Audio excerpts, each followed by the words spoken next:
So there are currently 2 Deathtouch payoff cards in Standard, and I put 2 in quotation marks because I'm not actually convinced that Finn of the Fangbearer is really a Deathtouch payoff. So this says whenever a creature you control with Deathtouch deals combat damage to a player, that player gets 2 poison counters. So if you hit your opponent with Deathtouch creatures 5 times while this is in play, they die of poison.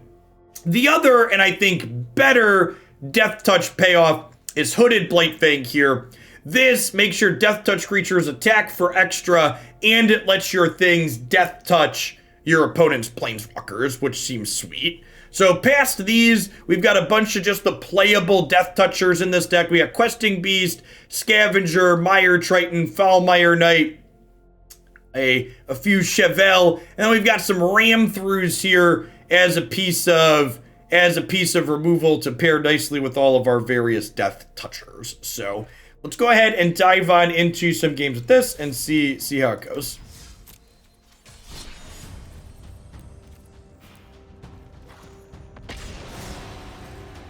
Hey, Moonboats. Thanks for the quarter of a year. Welcome back.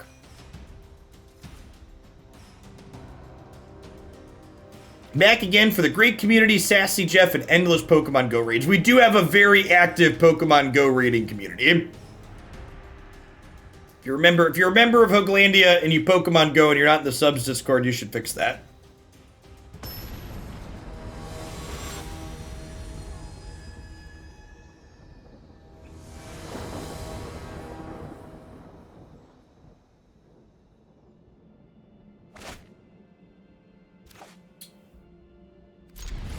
Sure.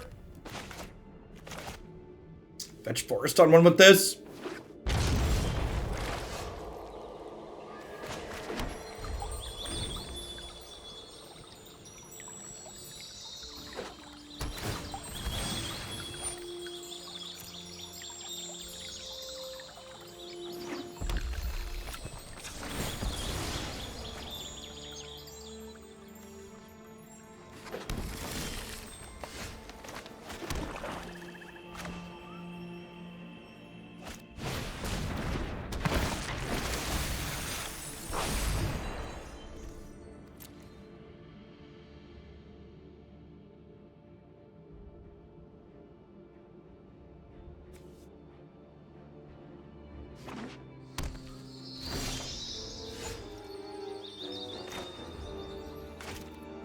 Play my land out first in case they have a counter unless I pay 1 card.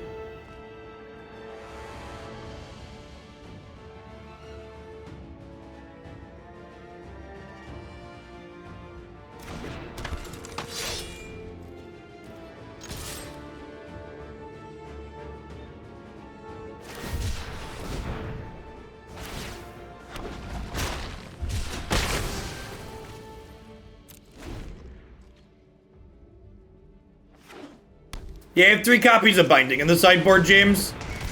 Also, everything in my main deck has Deathtouch already, though, so, like, you know, there's that detail.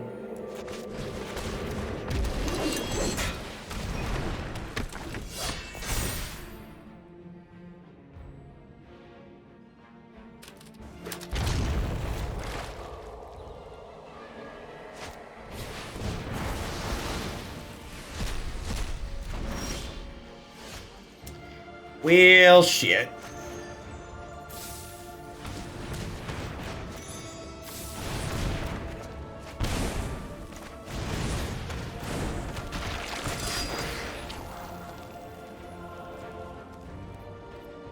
Then, we don't really have any card advantage from this point, so I'm assuming we're just dead to rights here.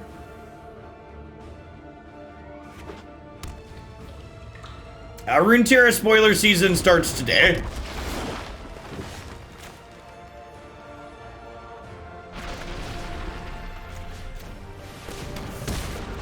You ready to poison him, chat?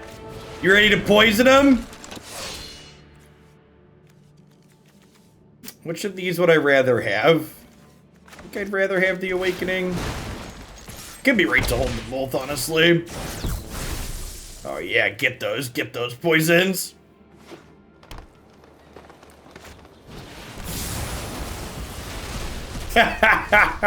Just immediately punished. All right, mercy, mercy.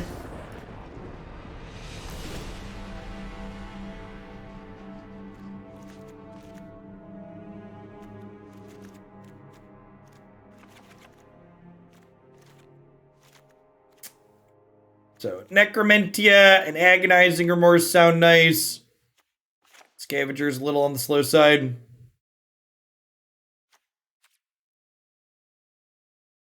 Can you explain why you think it works in best of 1, but it doesn't work in best of 3, Alec? I would like to know your line of thinking. Because I don't understand why it would be better in that format versus this one. What's different there? As someone who doesn't play best of 1, can you explain it to me?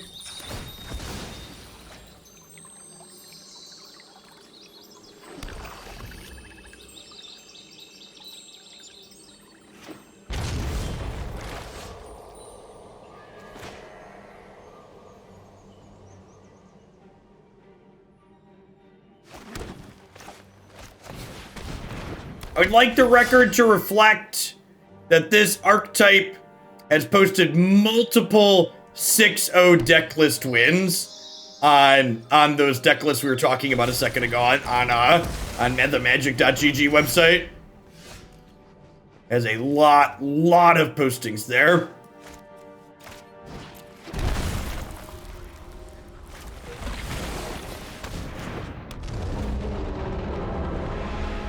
Hits for 6 and then cantrips itself seems fine.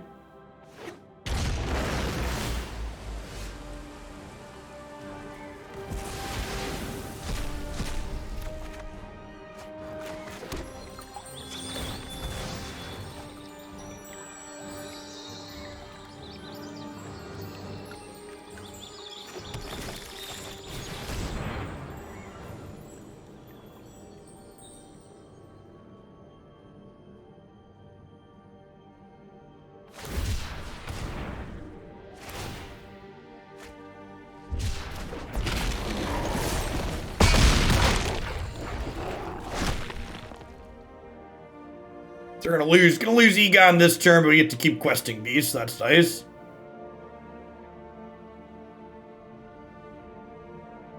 Yeah, I agree like it is. That's my exposition, my estimation too. I would be very surprised, even if we win games and matches with this deck, if we win any of them based on poison. It definitely feels to me like most of the games we're gonna win, we would just be killing them anyways.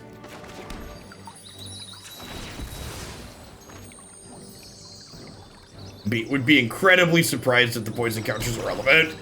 I felt like I wanted to play this archetype at least once though, just so like when people ask in the future, I have a video to point to say, yeah, we did that, go look.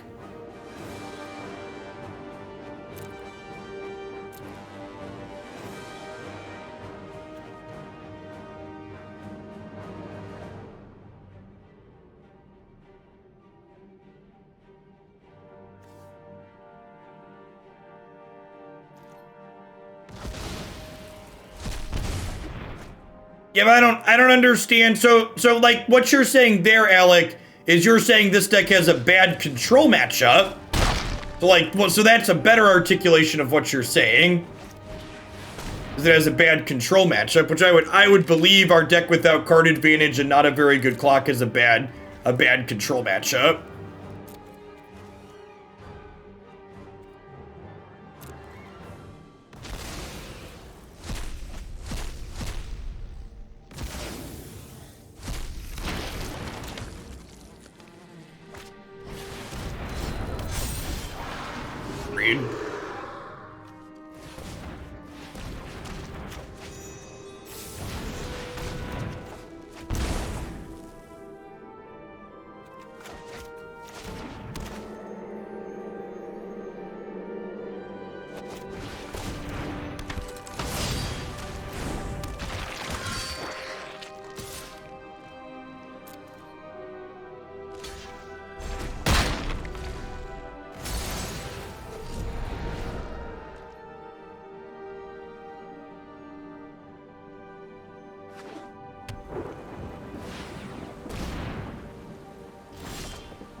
No, it looked like they boarded out the emergent ultimatums.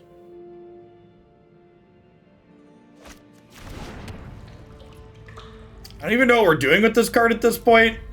We're just dying to Yorion 4 times in the air.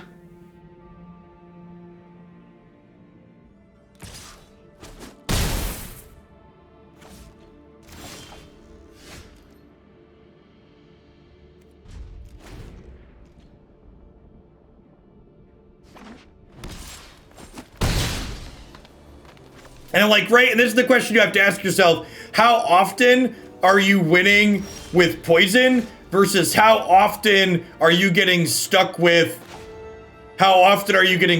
an unplayable 1 mana 3/1?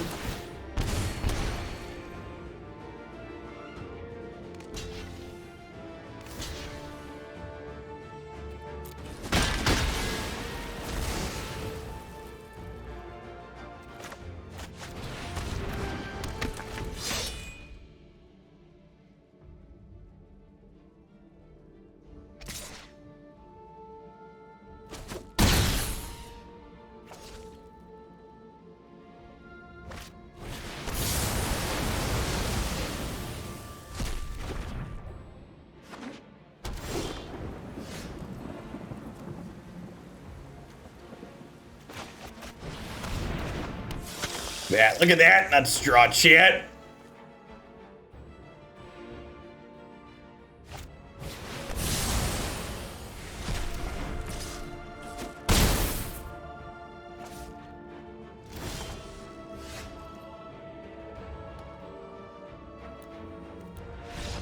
Yeah, the Sultai Yorion matchup doesn't seem particularly good. Our deck's not super aggressive and it's not super interactive. Pioneer is good this morning.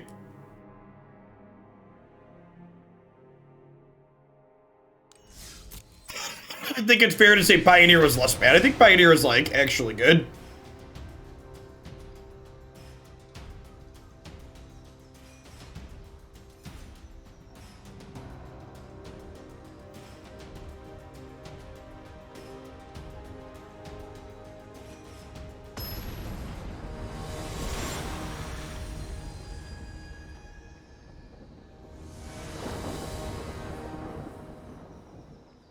Yeah, a couple of red sources to be able to cast the tip outside of Valky is pretty common.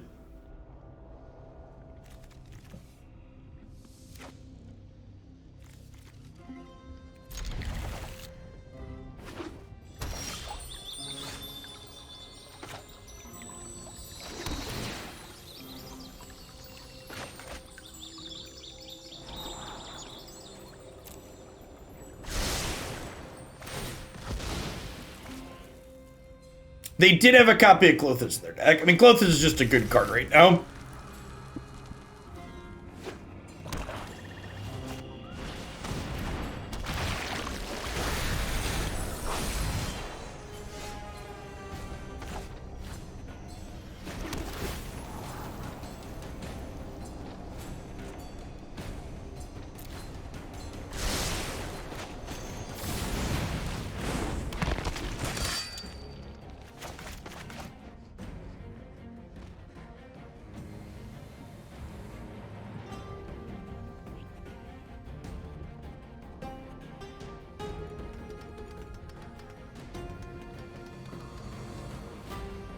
It is a 3-mana 6/6, but you have to sacrifice, or you have to exile cards in your graveyard every turn for it to do anything.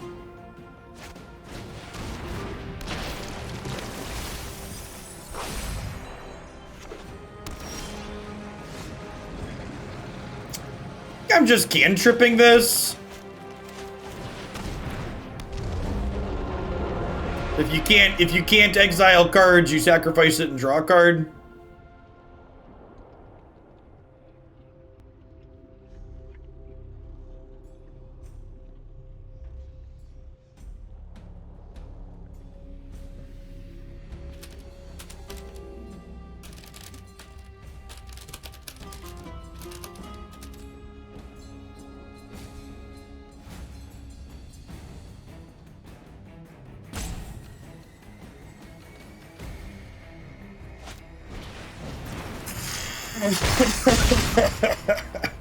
Ow. Ow.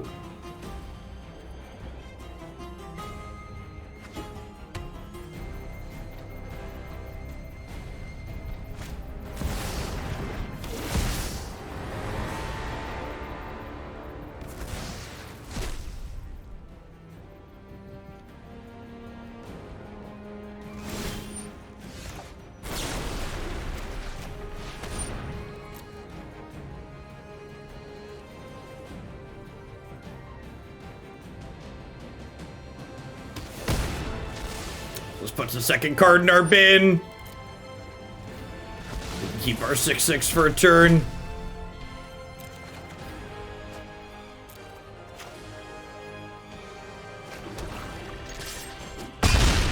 Bunk.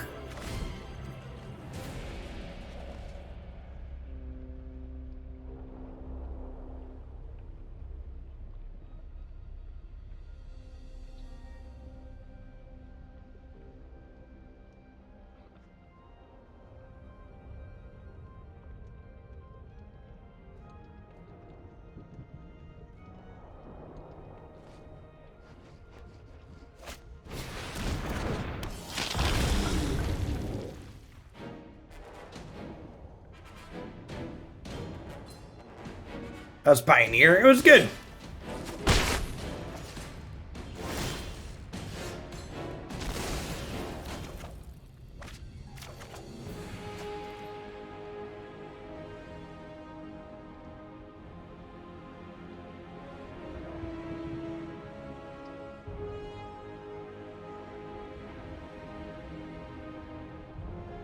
So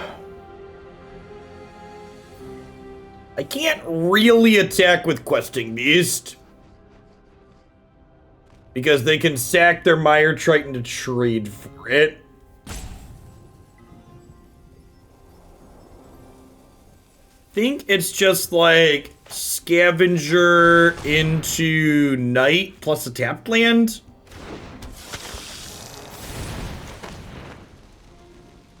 Standard's been really good, Mari. Historic, I haven't made up my mind on Historic yet. The current standard format's great though.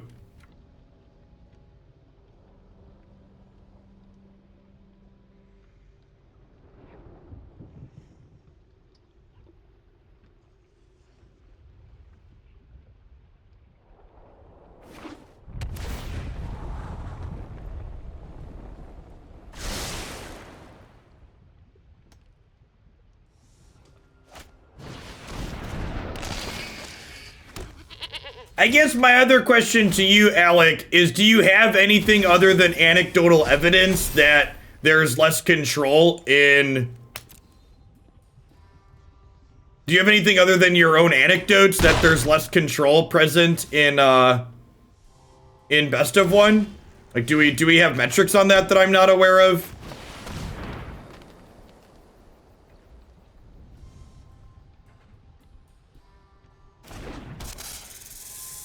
I don't think I've seen large meaningful sample sizes that compare the two. Yeah, I don't know. I like the third party stuff doesn't have that information present that I've seen. Some people say anecdotal evidence isn't good evidence, but my friend says it is.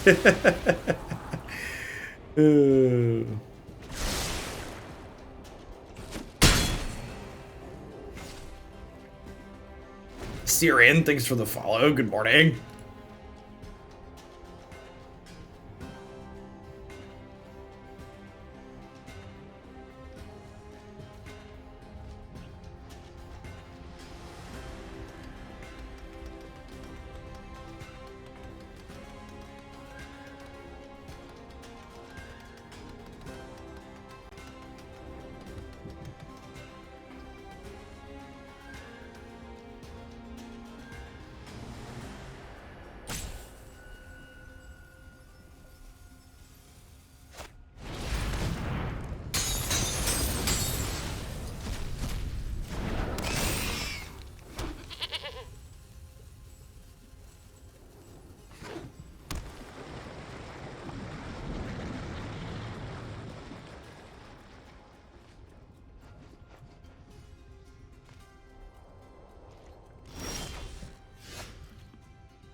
Well, to be fair, Precipic, I'm not currently sure if our deck has a good anything matchup. No, I don't. I actually disagree with you, Roosevelt. I think Precipic's actually correct that splashing red to be Jund or blue for counterspells is probably how you fix this ultimatum matchup. Splashing single pip things using pathways is actually very easy and good in this format. I'm just also not sure if that's the only problem or if this deck's just bad in general. Yeah, if you're in Sultai, you have a Triumph too. You just replace these temples with Triumphs. So like, splashing a color to solve a problem is a very good... I think it's very good matchup versus concessions. Strong play. Hey, Vayseth, thanks for the follow. Hey, Siren, thanks for subbing again. Welcome back. I'm good. Life is, you know, other than the state of the world, my life is good.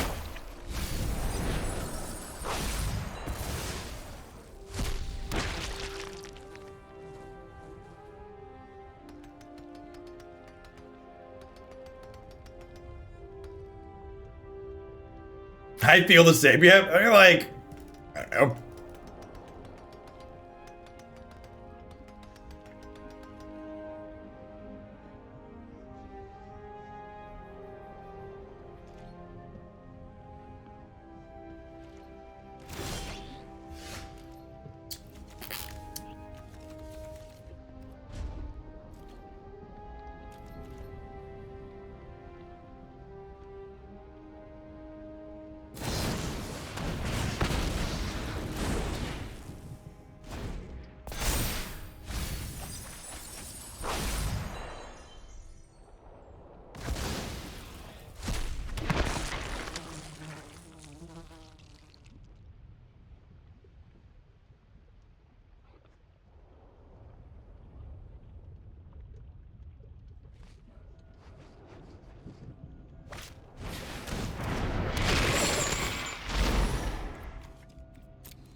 Yeah, the cycling aggro deck is fantastic. Love that one. Bleary Puma, good morning and thanks for the follow. Oh yeah!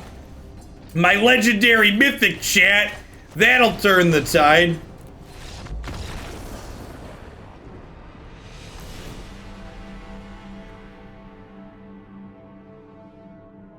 Alright, well...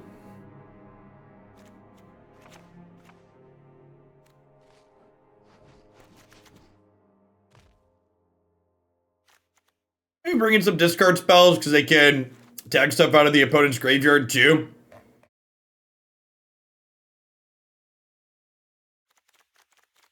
The rest of this seems like about as good as it gets. None of these seem particularly exciting. Nice, Stormcooper.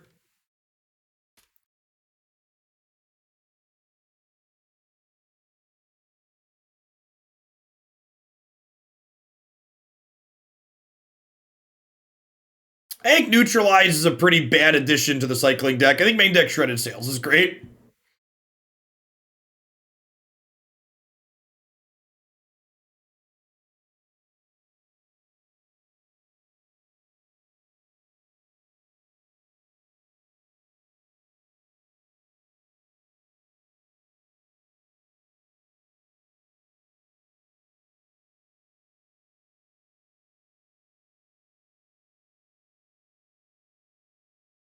Every cycling card you put in that deck that doesn't cycle for one comes at a real cost.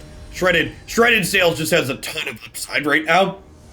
Especially against the white aggro deck, like Shredded Sails killing both Redain and their Mauls is just so good in that matchup that it's worth the occasional awkwardness, I think.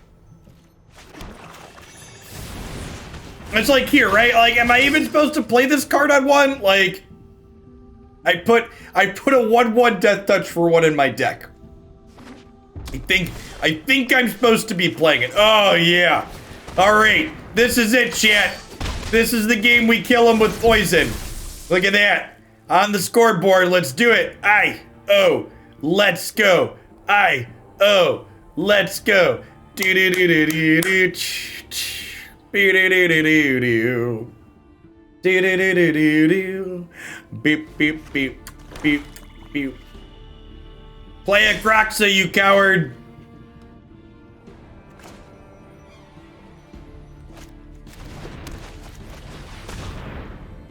All right, this is it, chat. This is our nut draw.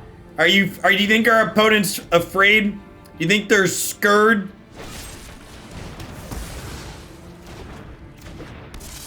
Yeah, Hooded Blightfang's almost a playable card, I think. This card does not seem playable. This card seems fine. Either could be a decent green-black rock deck in Historic. Probably not without Tireless Tracker. I think there's a good red-black rock deck in Historic. I actually have red-black rock built in my deck editor. Maybe we'll put that up as one of the decks people can vote for the set after this one.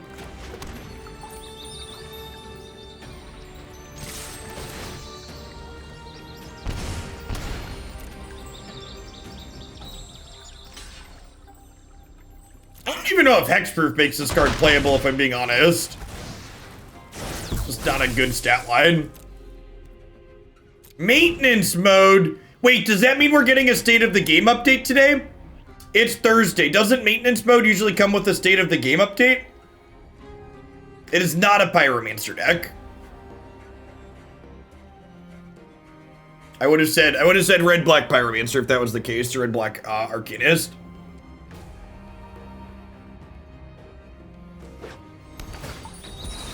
I tweeted the red-black rock deck earlier this week. It's a four Chandra deck. How long will it be down for maintenance? 0 minutes. One of the things Arena does incredibly well is 0 downtime maintenance and updates. And again, like, this is why this card is bad, right? Like, it just gets killed by a removal spell, and now you gave them a bunch of useless poison counters that you're never gonna finish.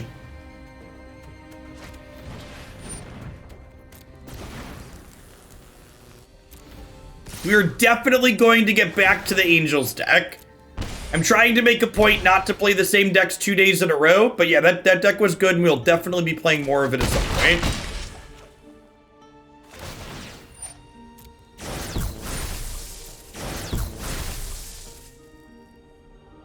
I think there's enough Redains in the format now with the white aggro deck getting popular that the Snowlands are no longer free. That is accurate. I think if you're playing things like Tibalt, you should probably still be putting Snowlands in your deck. But the actual answer is that, like, it's super marginal either way. We now have as many poison counters as our opponent. Let you know how things are going.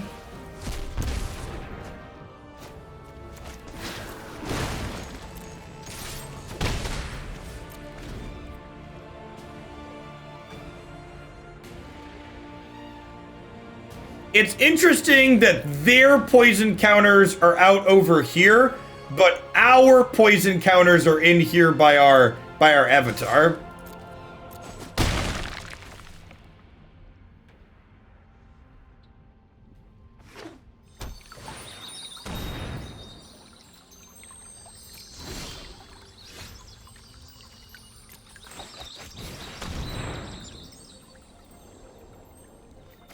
Much happier before you pointed that out. Apologies.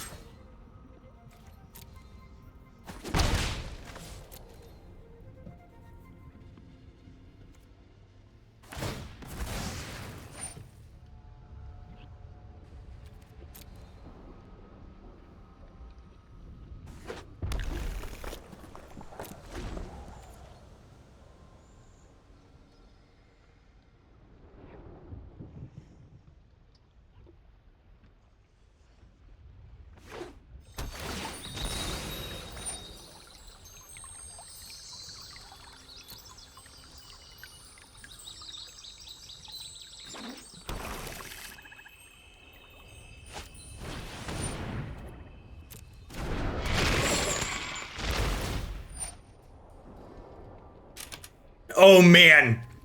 And now this Broxa escapes and it takes all the power away from my Nighthawk Scavenger? Or they're just gonna Cronin War, right?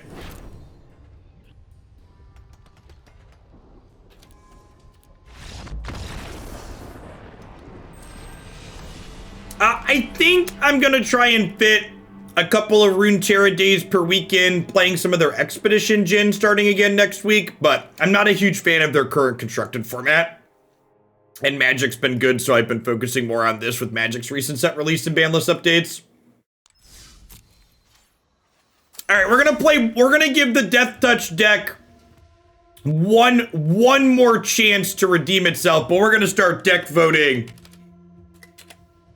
We're gonna start deck voting before we do that. Because if the green-black Deathtouch deck doesn't redeem itself here, we're gonna move on to something else. Alright, so green-white counters. I'm gonna do 2 standard and 2 historic decks again.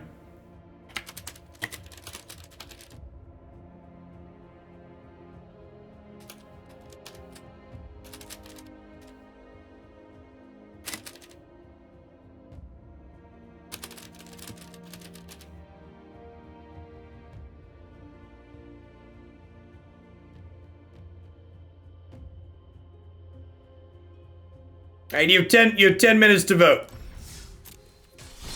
Hopefully this next match lasts 10 minutes. Hangman, thank you for the 32 months. I appreciate that. Welcome back.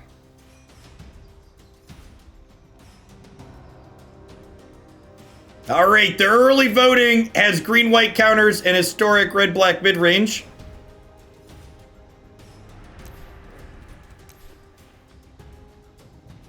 Off to the races. Remember, you can use bits and channel points to vote extra. Vote early, vote often. Blew all my shillings yesterday. Apparently, gambling is not a strength of mine. Thanks for the 22 months, Wit. I appreciate the tier 2. Welcome back. Yeah, it's the red-black mid-range is the red-black rock deck I was talking about. Rock, mid-range, I think calling it mid-range translates it better to people at home that don't need to understand the jargon. Ooh, Black Devotion coming up from behind here. Historic voters are currently splitting their vote between 2 different historic decks. Oh no. Oh no, Twitch. We need ranked choice voting, Twitch. Why isn't there ranked choice voting?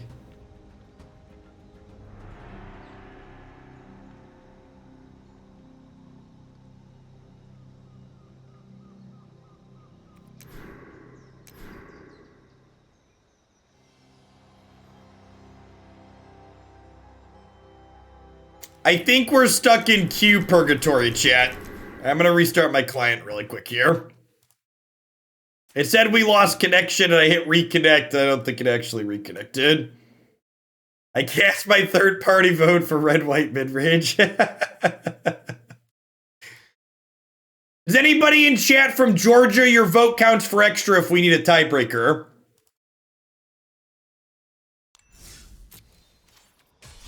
They're trying to save us from our own deck, ain't that the truth?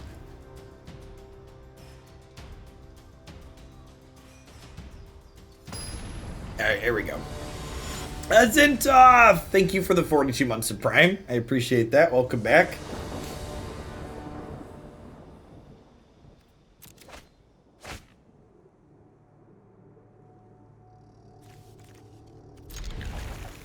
Alright, chat. We've got all the good Death Toucher cards. We've got your Fang Bearers and your Blightfangs. Let's go.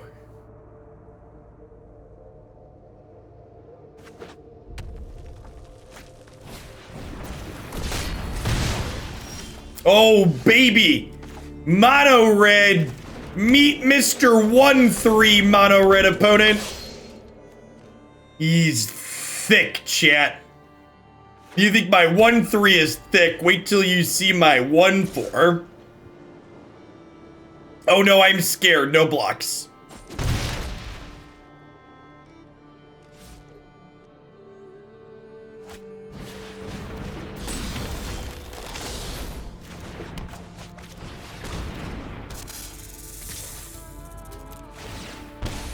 Yeah, they probably had Rim Job Knight or a Bone Crusher there. All right, the voting is solidly between historic Black Devotion and standard green-white counters at about 500 votes apiece.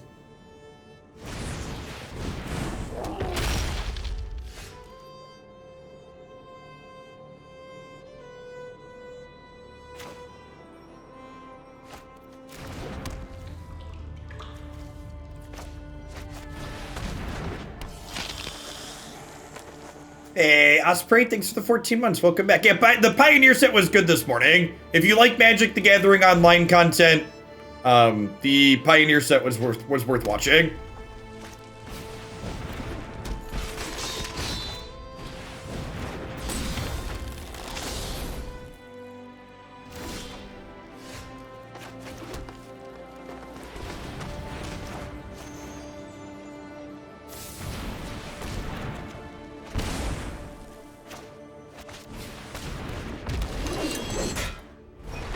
Look at him. Look at his big sword, chat.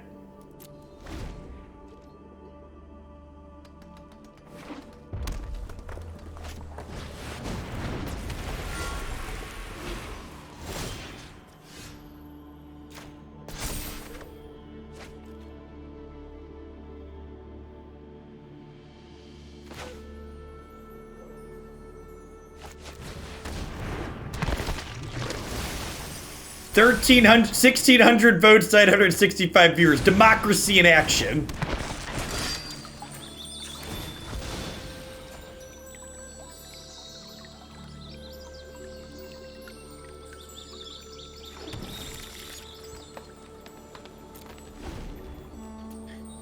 Just like hanging out and the opponent's waiting for a cleave.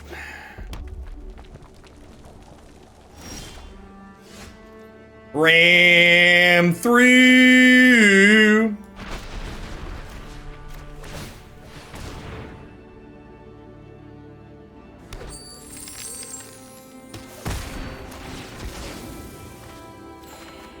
Oh yeah, collect that bounty, chat. That sweet, sweet bounty. Turntimber is castable. All right, speaking of castable, I'm gonna attack with a 2, a 1, and a 3 here. So that way if these die, we can awakening them back. We figured it out, chat. The mono red matchup seems good.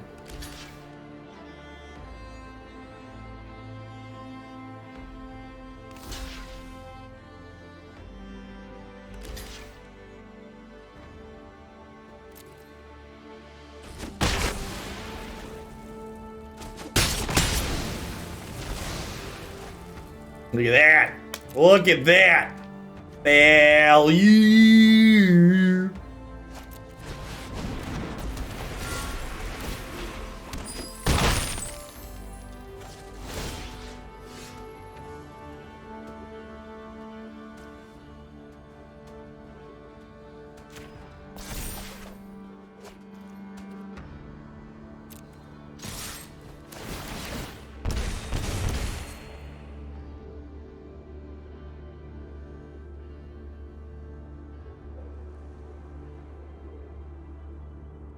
Whale gods, please let Mono Black Devotion win.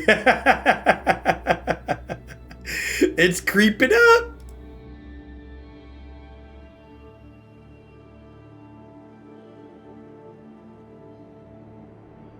He said something funnier this earlier AM, and I was going to cheer an acknowledgement, and then I got pulled into 2+ hours worth of meetings, so I forgot what it was. Anyways, here's the bits. Thanks for the support, Boston. But glad I could make you chuckle.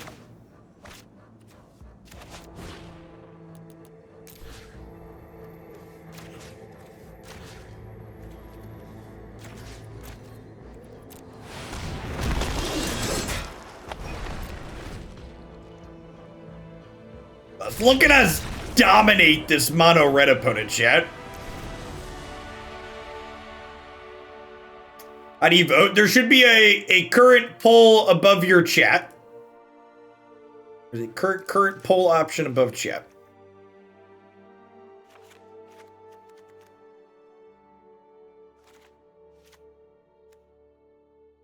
Want to bring in the Heartless Act, maybe trim Questerson here. I don't know if this is a Binding of the Old Gods matchup or not.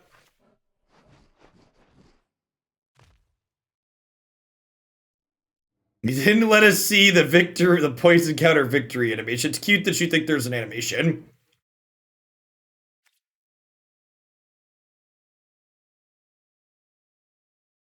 No, if it was Big Red, it would say Big Red, not Red Black Midrange.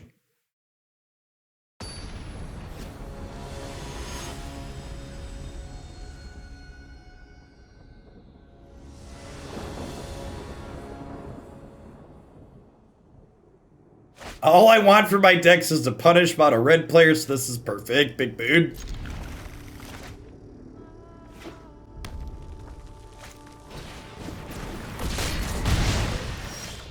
Can I demand a recount with no evidence of fraud? You can demand it. It's not going to happen, though. It's so close. It's so... Oh, they're both at 44%. Oh, it's neck and neck, chat. Oh, no. This is the closest photo Glandia's ever had. They're within 15 votes of each other. Oh, Black Devotion's pulling ahead. Oh, Black Devotion's pulling out strong. Oh, I said they were close, and then Black Devotion pulled it out. J-Man with the 3,900 bits. Doji with the 129,000 channel points. We'll be playing Historic Black Devotion after this deck.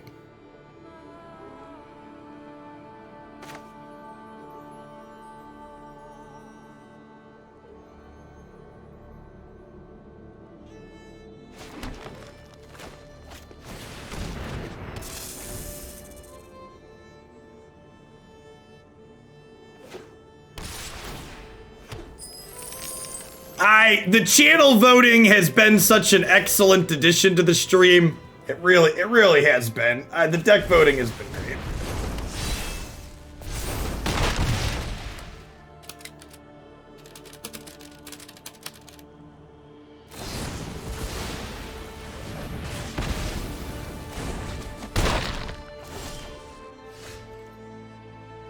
Make me choose between Shillionaire and spending my voter fraud points. It is going to be much harder to be a Shillionaire now.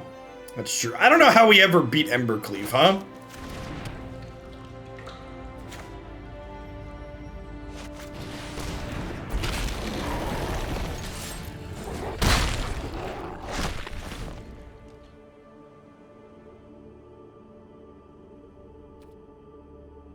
Dr. Mr. P, thanks for the 20 months. I appreciate that. Welcome back.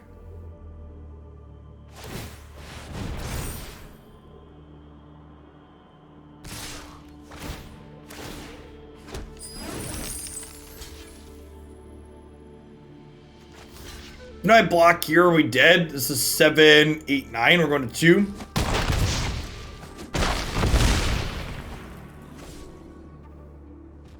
This equips for free is the problem. We have Bone Crusher Giant here too because of the treasures.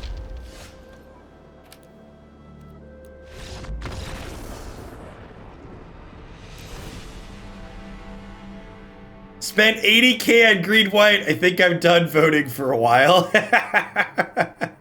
Maybe I need these Binding of the Old Gods in my deck, huh? Just like have to have a way to kill Cleave. That's probably accurate.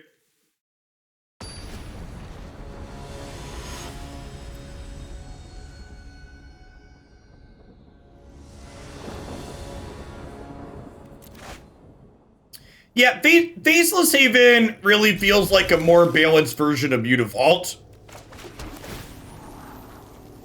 It's like it's a Mutavault that's not free for everybody to play.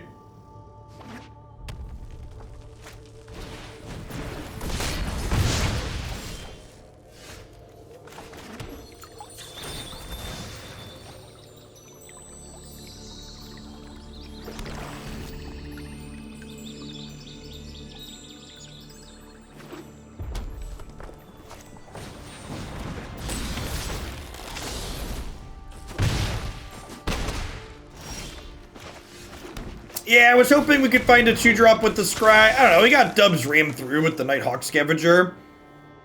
Like, hopefully that's fine.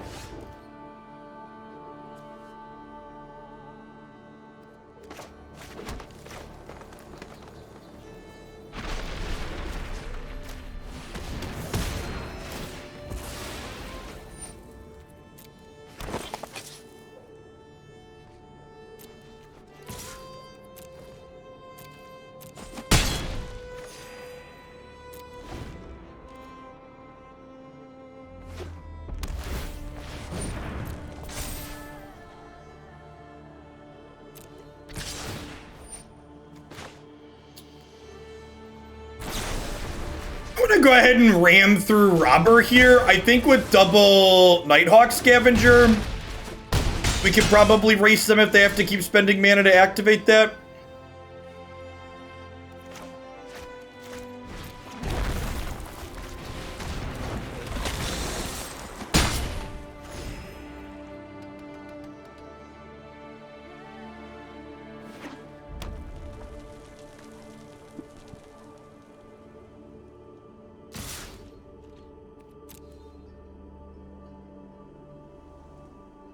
Bezo, Bucks Day, and a win for Mono Black in the polls. Good time. 6 to 26 months. Full fee.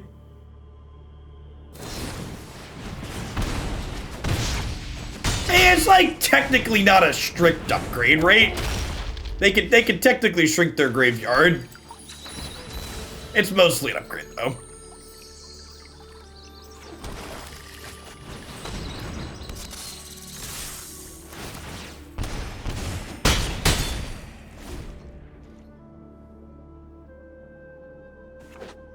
Alright, if we cannot die, we kill them with scavengers next turn. Which is nice. I don't think we're dead to cleave, right? We're definitely not dead to that attack, so I'll take 4. The old gold span dragon on defense.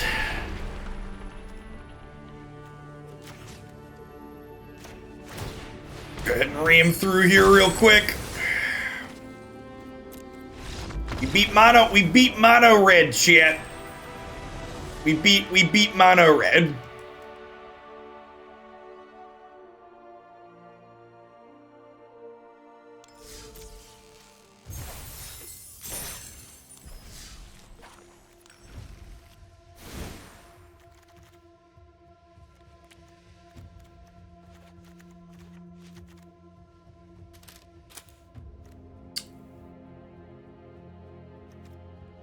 That's the card I'm thinking of.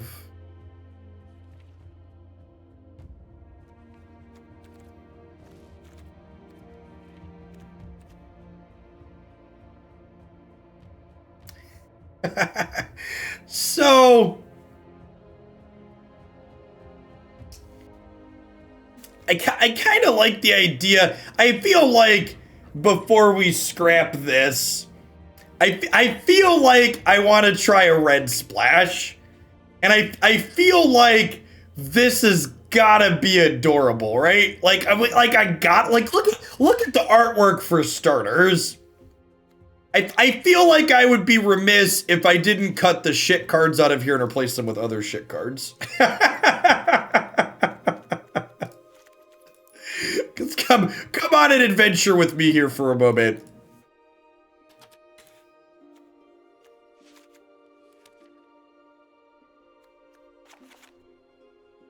Load the meme cannon. Thanks for 22 months, Distinction. I appreciate that. Welcome back.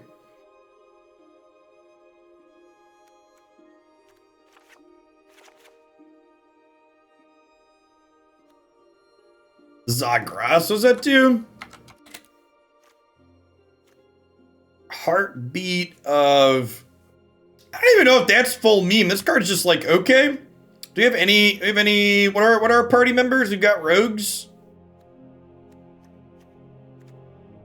I don't hate this card. I've played worse Magic cards than this one.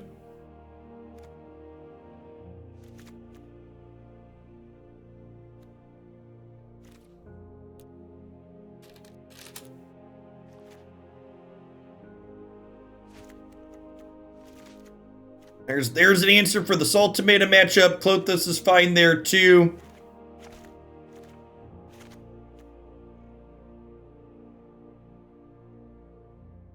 Like these are real threats.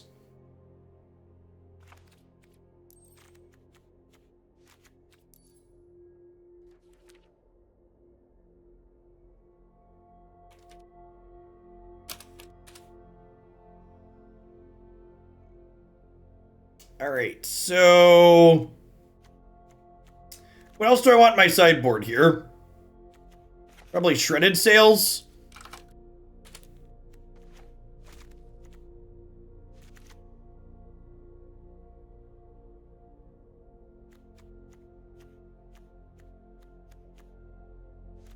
Extra Klothys.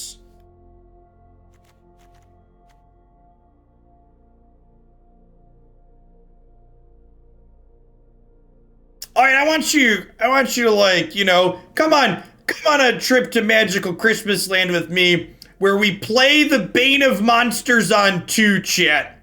And then on 3, he puts a bounty counter on something. And then oh no, we can't Porcuparrot him, because he's a human. Oh no, I can't Porcuparrot the Bane of Monsters? Damn it, Porcuparrot, you were supposed to be the chosen one. Why do humans ruin everything, chat? Why do gotta be a lousy human?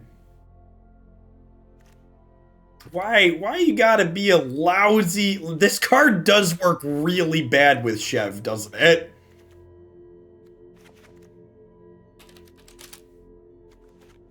That's a good catch.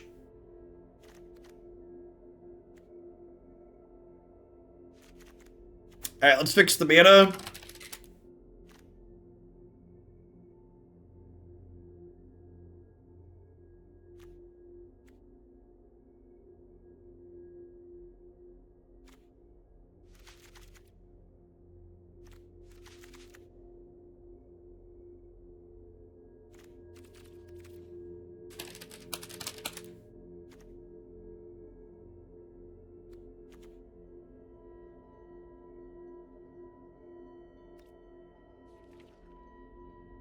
Are we supposed to just be red-black Deathtouch? Is that what we're supposed to be? Are we just a different 2-color Deathtouch deck?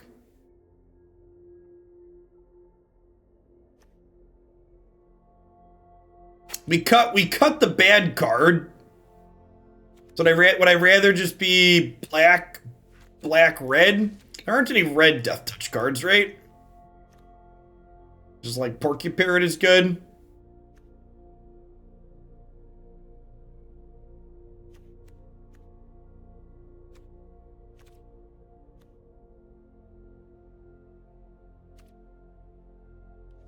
We do lose Questing Beast. Yeah, let's be Jund. Let's be Jund. We'll be fine. Jund is fine.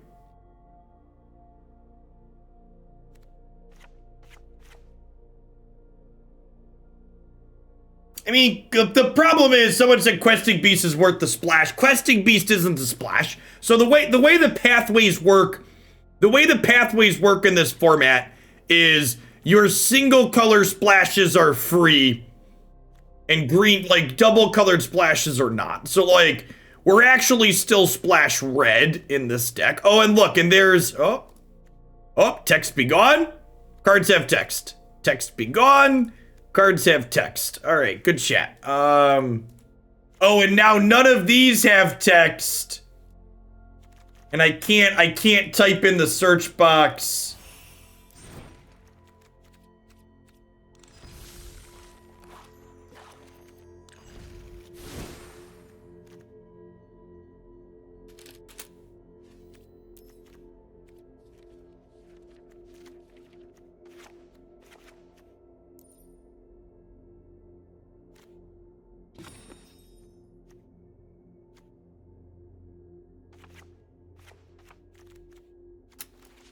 Turntimber's a great one to have be our extra one.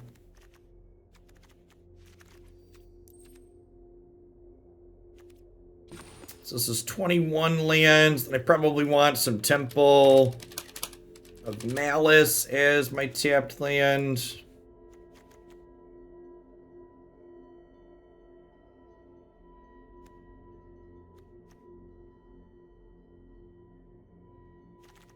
All right, I need one trim, 23. How many green sources is this? This is 8, 12, 13, 14, 18. I could probably cut this, right? Text was emergency banned. You have to play vanilla creatures now. All right, let's try this. Like and just to summarize again, this card's basically just a 1/3 with Deathtouch, which is just like not a playable stat line. Like it just dies too often. And then when it dies, it just didn't do anything because like putting 4 or 6 or even 8 poison counters on your opponent and then this dying means that you're never gonna close out with poison. And we're much better off having just killing our opponent with attacks, which is why Hooded Blightfang is great because it's a Deathtouch payoff that when it dies, it still did something meaningful.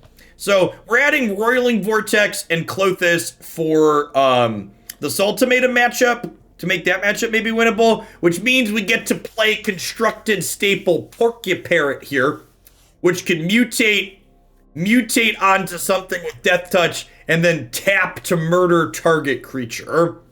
We're also playing a couple of Zagras here at the top end because we're red-black and it gives stuff Deathtouch. So let's go.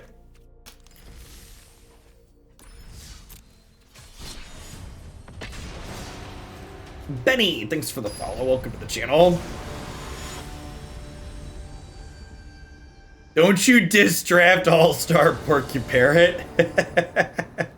I mean, to be fair, so like I know the changes we just made us better against creature decks, but like the sideboard changes make us better against non-creature decks too. So like the changes we just made to our deck make us better in basically everywhere.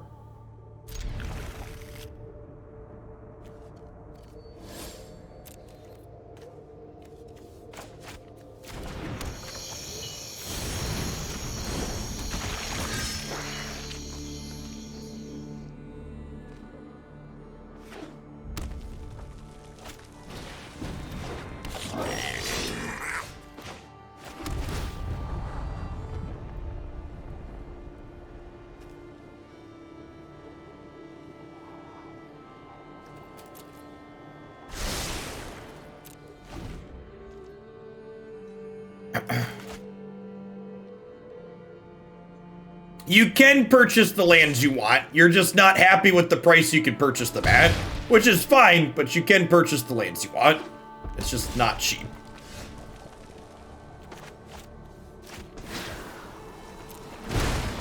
Caw-caw! Caw-caw! Porcuparrot! I'm pretty sure Porcuparrot makes a caw-caw sound.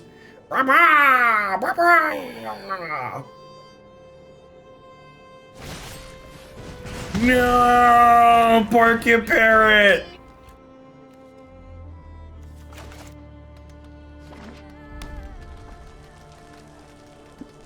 They had the technology, chat.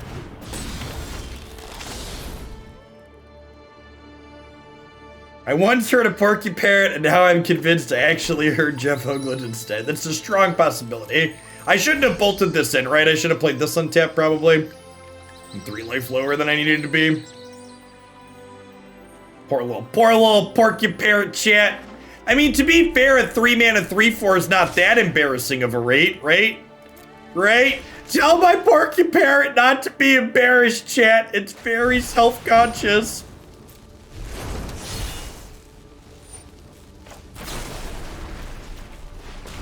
Oh, yeah, ram it in. Aha! Target it with Porcuparrot. Gotcha. I'm gonna be looking at Runeterra stuff at the end of each stream. Is my plan. So after Mythgard stuff, I'll pull up the trailer and the spoiler cards and stuff that they have and record a review video each day.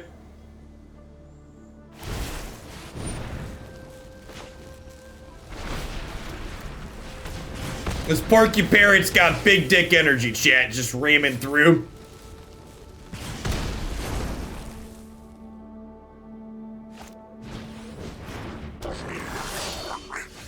At least this deck is funnier than the last one. It is. It is much funnier than the last one.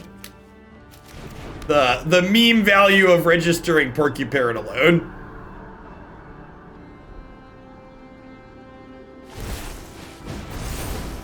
I am sponsored for Mythgard Admiral, yeah. Their game's genuinely good though. I give Mythgard what I refer to as I like your indie game sponsored rate.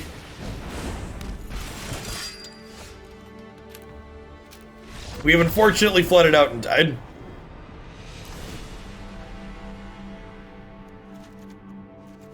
Alright, shredded sails, removal spells. We're actually gonna become a bad control deck post board here, huh? Is the plan? And by bad control deck, I mean great control deck. I'm pretty sure Porcuparrot is quietly the secret to success. Oh gosh, chat. If you put the Porcuparrot on the Nighthawk Scavenger, you get to lifelink. It's all just big brain Porcuparrot energy.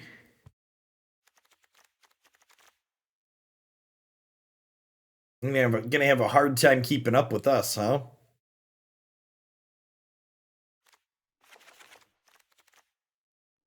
I got too many cards I want to bring in, chat.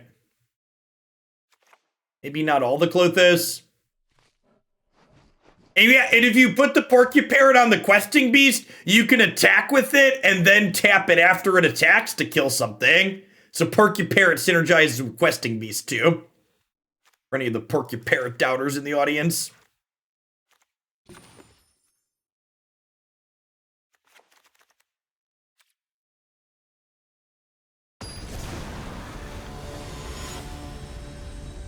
Rage cut lands. We did it. We found a card to make questing beast good. Masterfully done. Berg, thanks for the follow. Welcome to the channel this afternoon. I would tell you it's not always like this, but that would be a lie.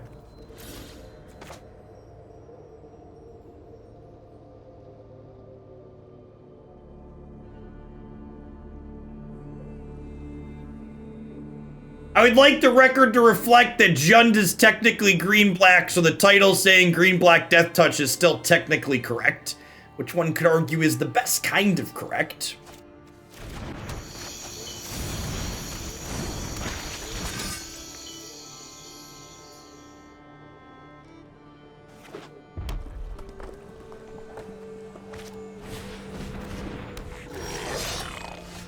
Whew. Are you all even ready for this?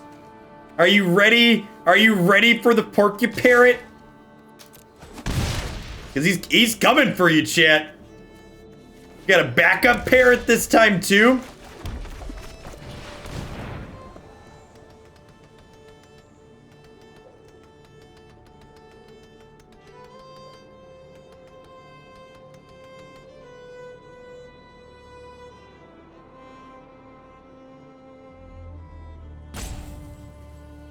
You step on my Foulmire Knight opponent?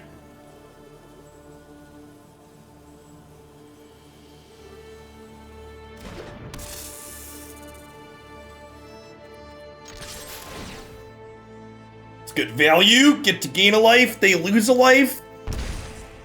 Yeah, I think that was a reading Hooded Blightfang. Pause.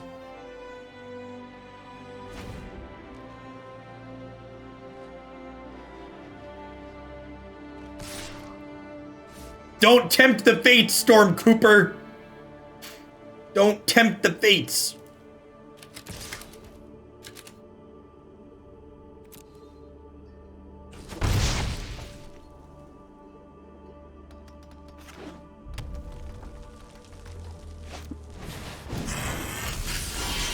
Activated my trap card. Caw-caw! Caw-caw! Porcuparrot, I choose you!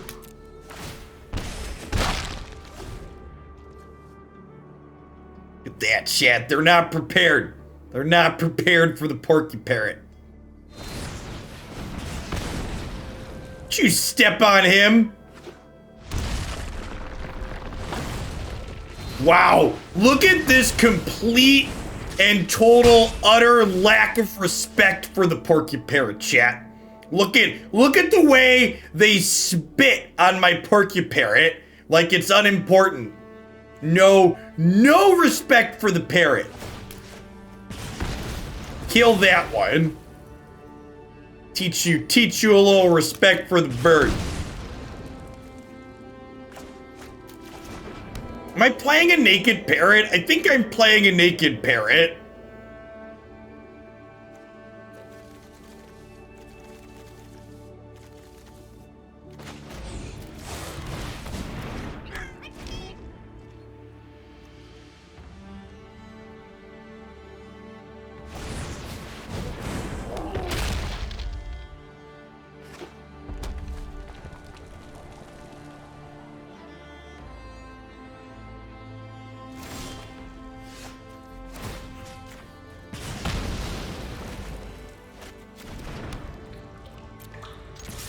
Feel the wrath of the parrot. Look at it, chat. Isn't it majestic? It's so majestic.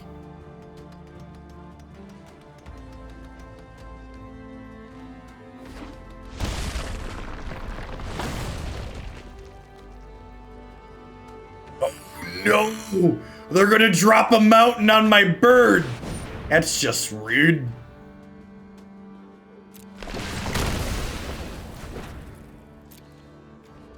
I'm gonna cycle this, because if we draw a questing beast, they die.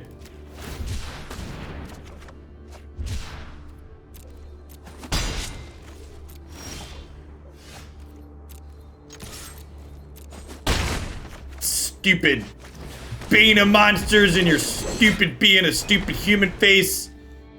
Not letting me mutate my Porcuparrot onto you.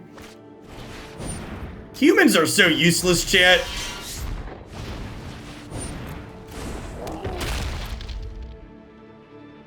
Humans are the worst.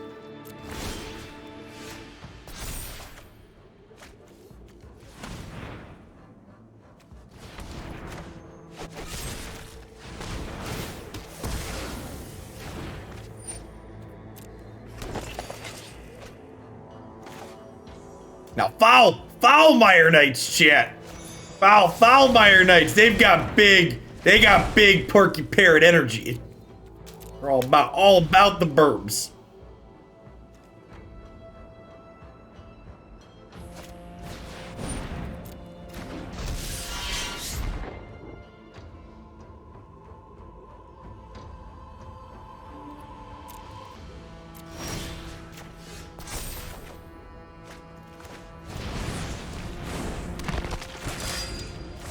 Ah! Caca!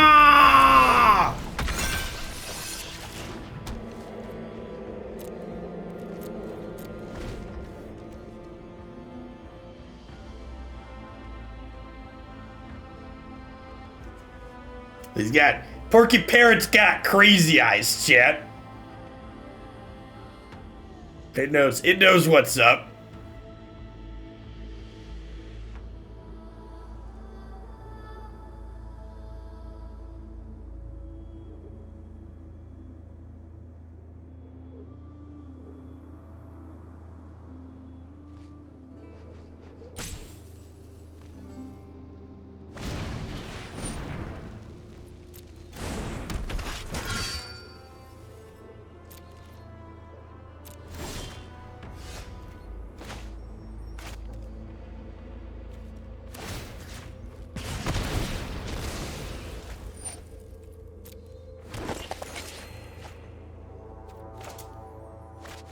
I think we hold on to that, right? We are one land away from Turntimber Symbiosising.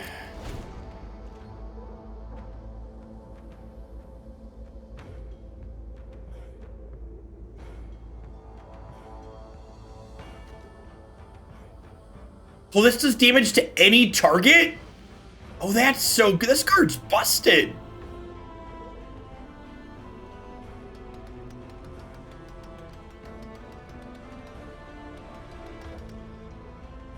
Porcuparrot Nighthawk. Coming soon to a theater near you. The Porcuparrot Nighthawk.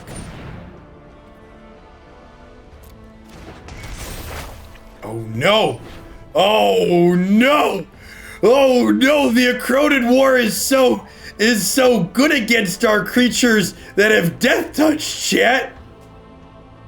Why is it so good against our creatures that have Deathtouch?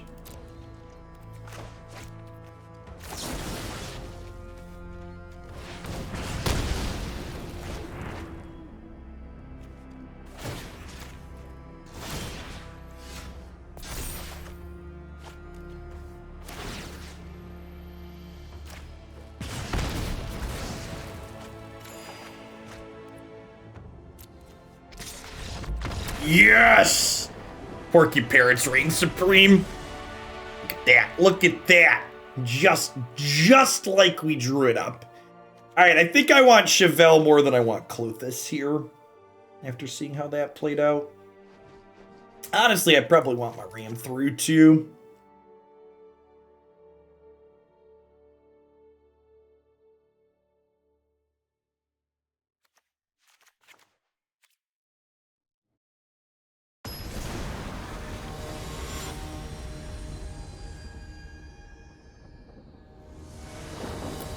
It turns out, Precipic, that cutting an unplayable 1/3 seems to have made my deck better. I'm hesitant to say our deck is good, but to set the low bar, it's better.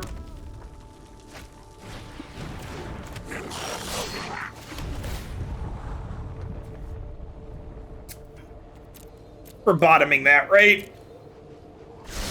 I've got a bunch of removal spells. I'd like some more threats here.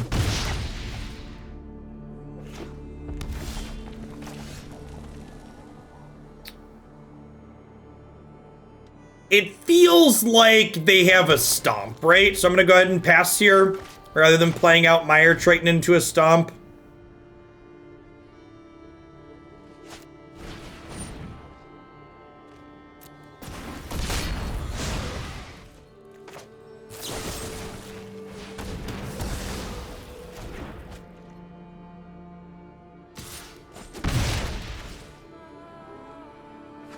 You could mutate this onto the 1/3. That's true. That's just the facts.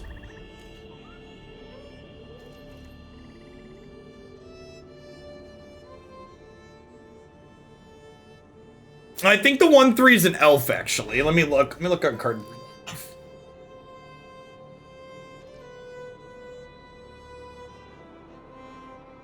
Oh, it is a human. No, I don't know why I thought it was an elf. Yeah, it's definitely a human.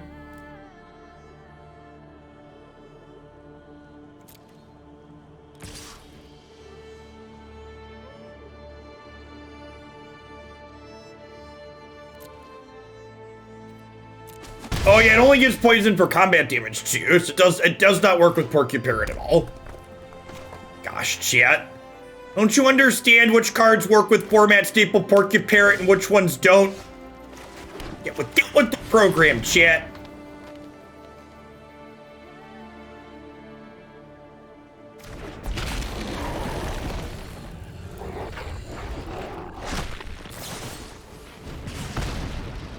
Wow, they're gonna bite my questing beast.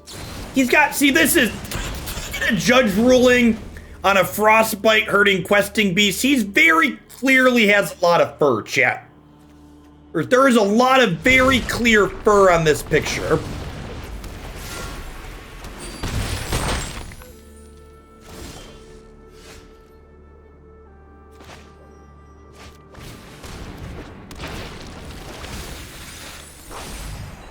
Do I need second red? I need second red. Yeah, I might want to Porcuparrot plus another red card in a turn.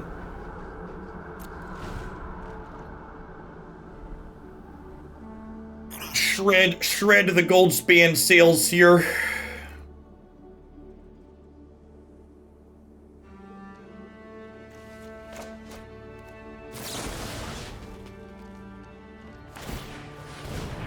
This card's really good, by the way.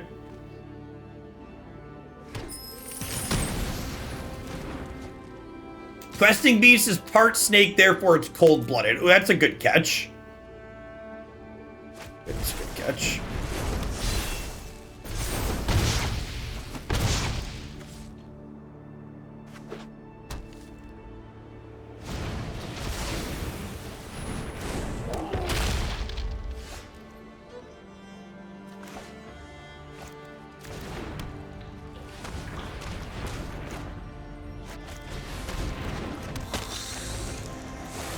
All right, Porcuparrot, I choose you. Your move, Yugi boy. This is all we got.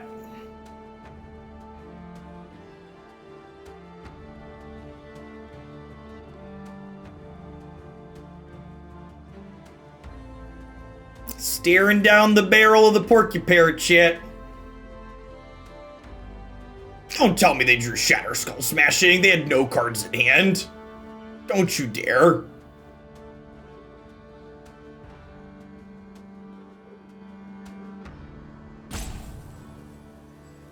Ha! Nice, Doggett. Congrats.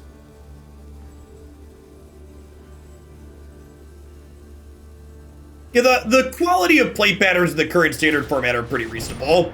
I think the only thing I find that's a little bit frustrating is what's it called?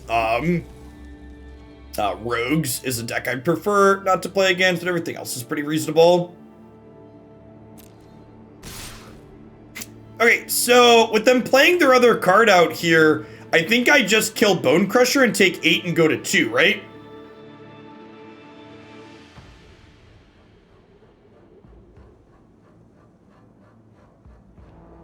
Right? I'm not missing anything. They can't sacrifice this or anything like that. I don't have to worry about Stomp because they played their land.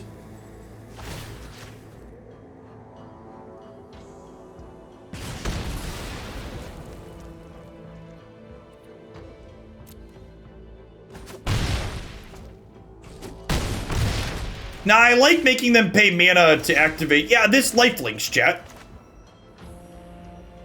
So I'm aware this deals damage when it dies, but this lifelinks. I'm gonna gain 3 here.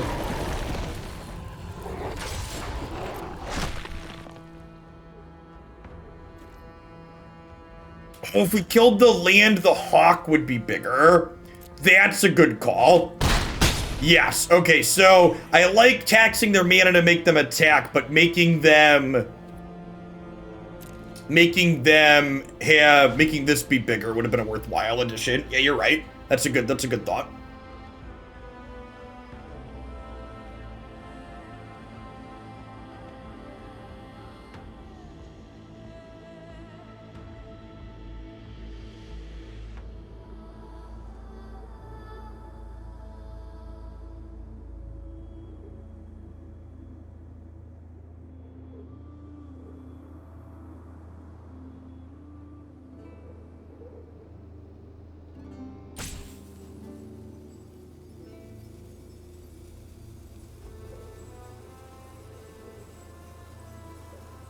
We got him between a Porcuparrot and a hard place here, chat.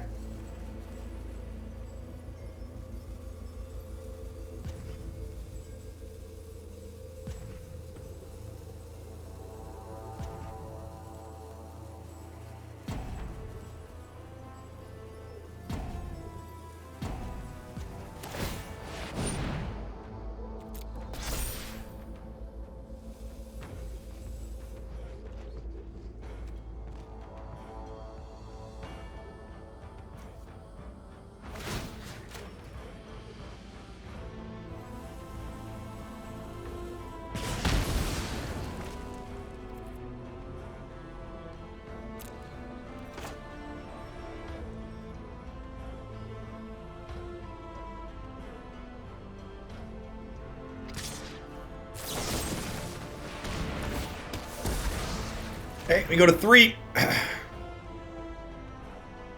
Lethal on the backswing.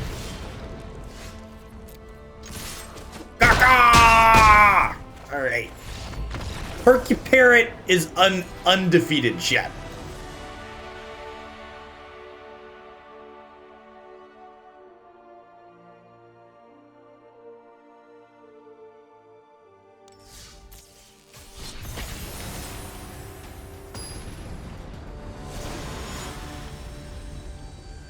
Well, it was only dealing 2 damage, isn't tough.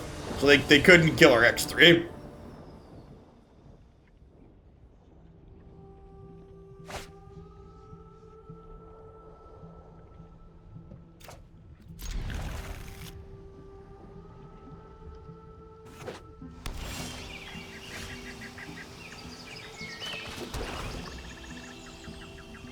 We should stop with our deck while we're on top. Maybe.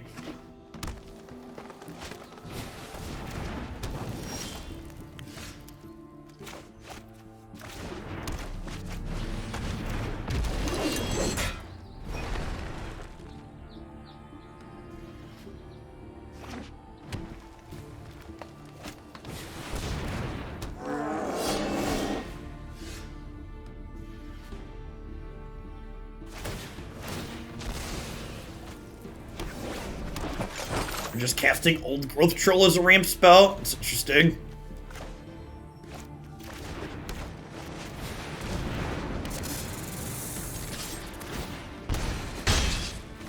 I mean, this is probably another matchup where Porcuparrot's insane, right? Like just big green idiots. Like how do the Porcuparrots lose this matchup? Wicked Wolf's pretty good.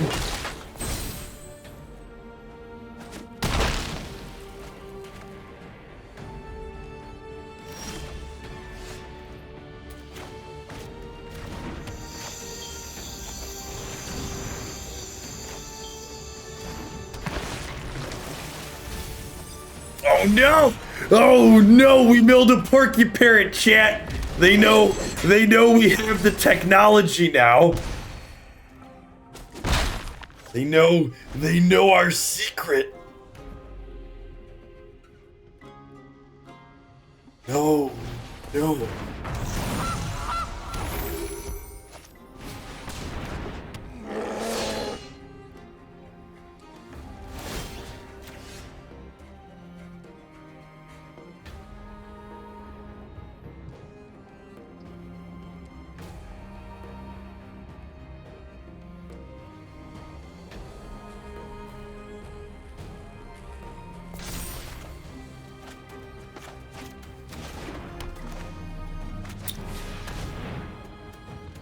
Don't have particularly good attacks here, unfortunately.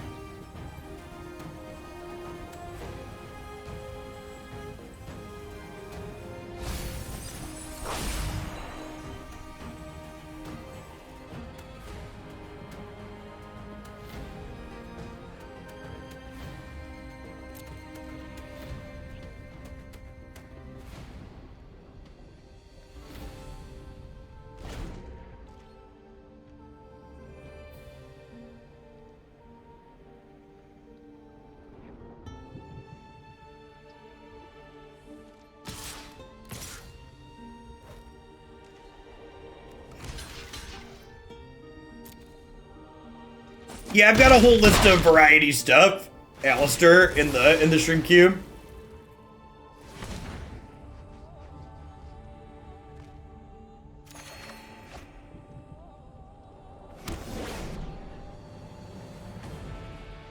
Here's the new rule for the stream.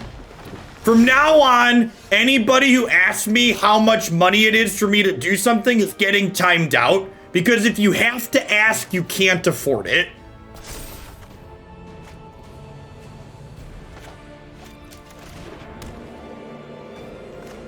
That'll be our rule moving forward.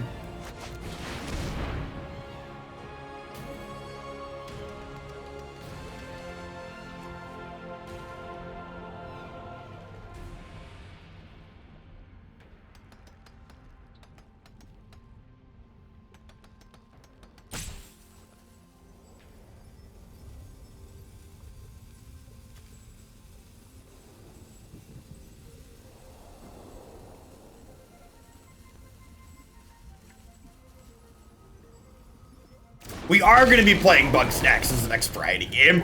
It's going to be sweet. Do I attack with Mire Triton here too? The question is, am I willing to trade either of these for this next turn if they attack with it? I think I am. I think I want to attack and trigger this. And like next turn they attack with this, we block here.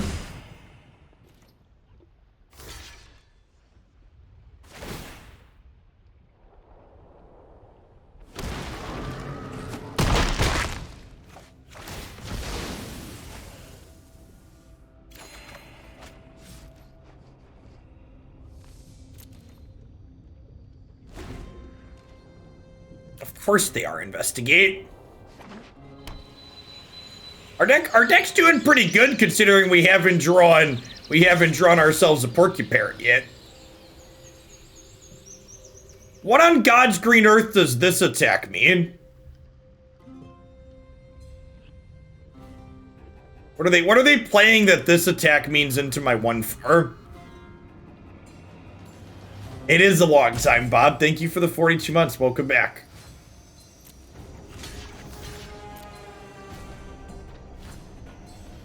They just like plan to eat it for food? Sure. Yeah, ram through. I would say the block there is fine because of ram through is exactly correct.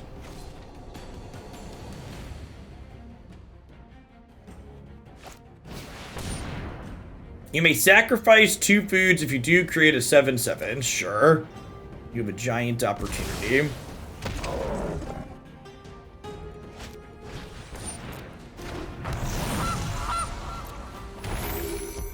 I actually feel like we're in a good spot, right?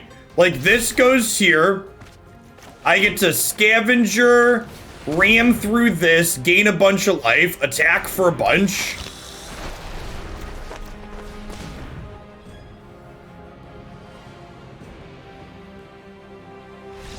Yeah, wow. And again, this is gonna surprise a lot of the people at home, I think, but I think we made our deck better by cutting a bunch of the bad cards.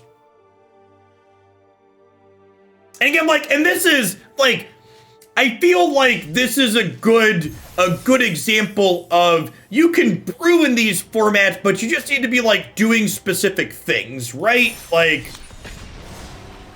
you need to be able to understand the types of things your deck needs to be able to do and what lines you need to be able to clear in order for your deck to be competitive.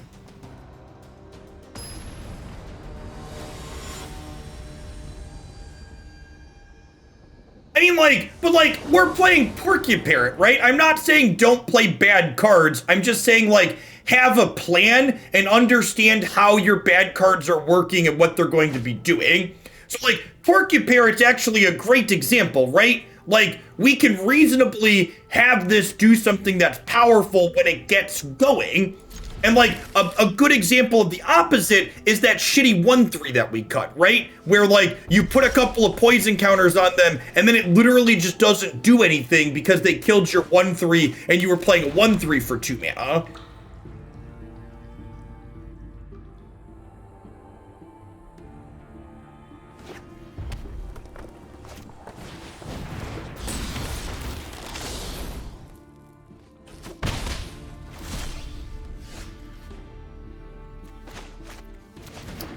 I think I'm playing Bane here.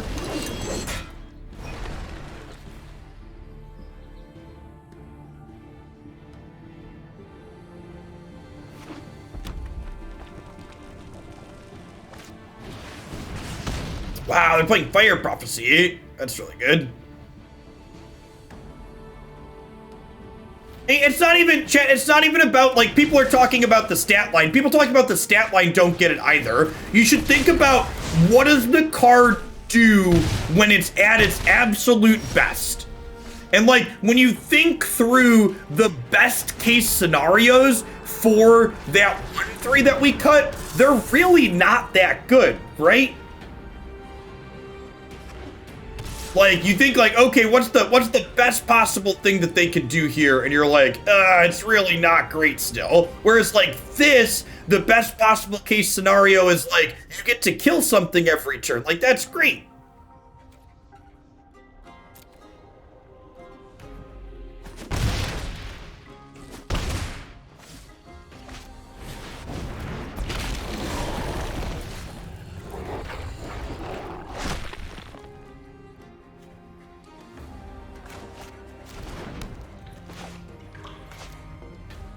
Huh?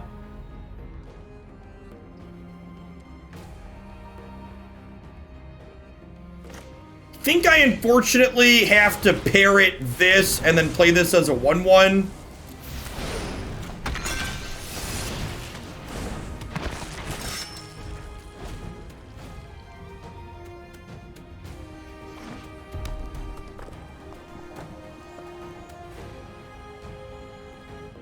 Oh, the way I played my land, I should have played this as green, right?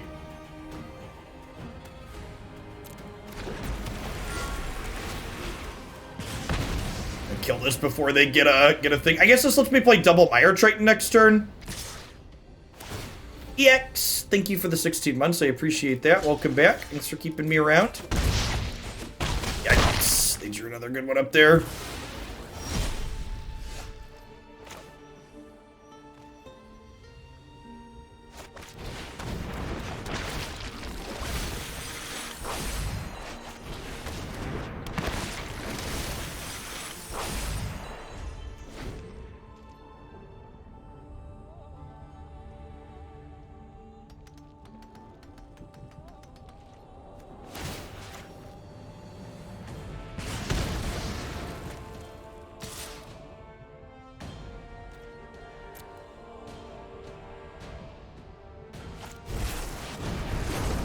Got me.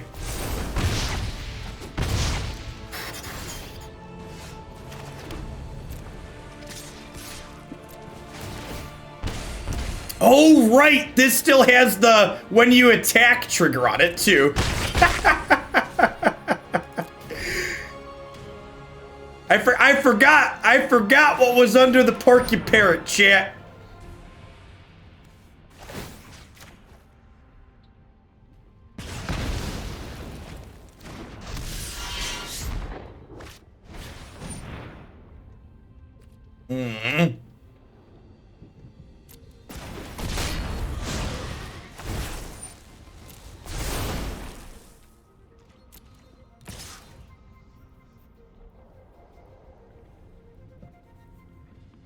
I think we just take this hit, right? I guess I can kill this, and then I can kill this next turn with this trigger. Nah, because I don't want them to be able... I'm just gonna take this hit, I think.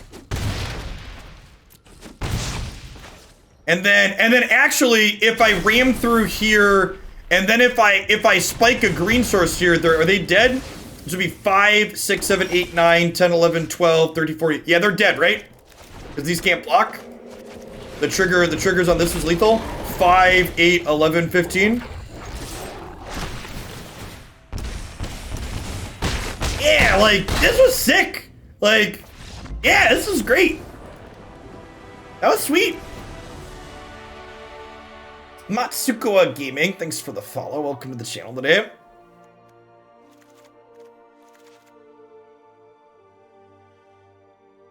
Yeah, that was excellent. Standard staple Porcuparrot, chat.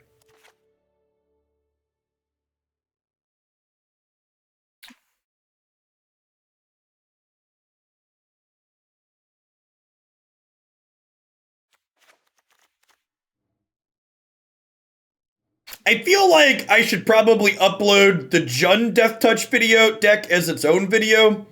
Should I upload this all together? Or should I cut it up? I think I want to like bring in just a touch board. I think I want shredded sails and eliminates. I agree I don't want to change my main deck plan too much though.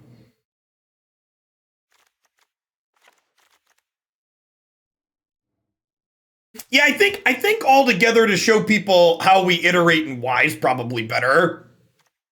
It keeps the technology secret too from people that don't want to watch all the way through.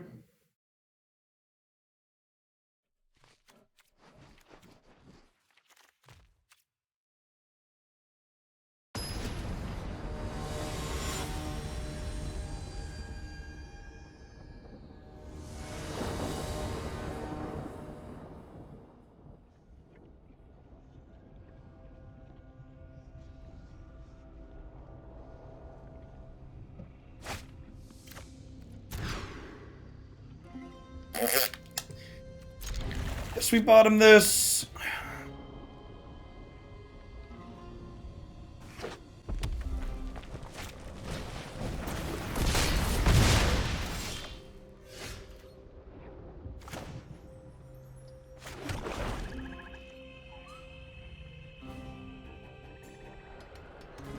Lupin, thanks for the follow. Welcome to the channel this afternoon.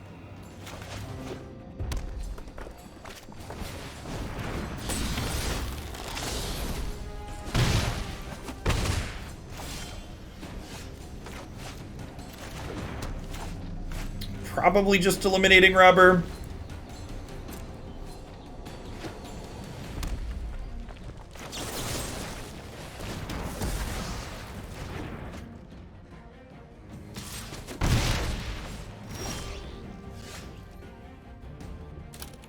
Huh?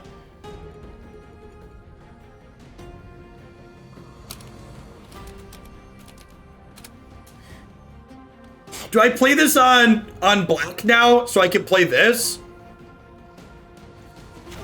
I think that's the case. I can cycle this. I can cycle this, right?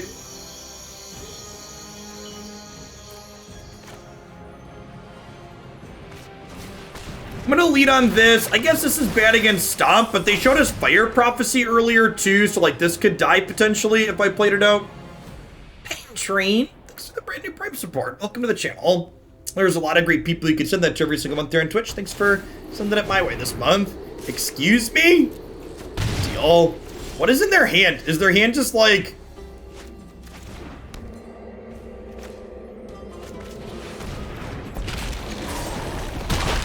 It's gotta be like all Ember Cleaves or something, right?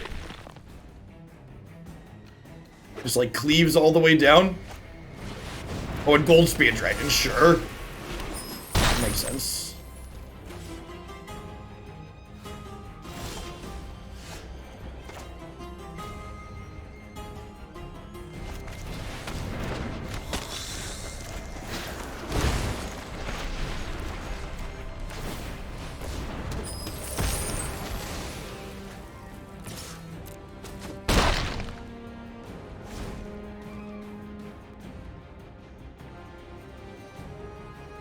If they have another dragon and a cleave, we get got here.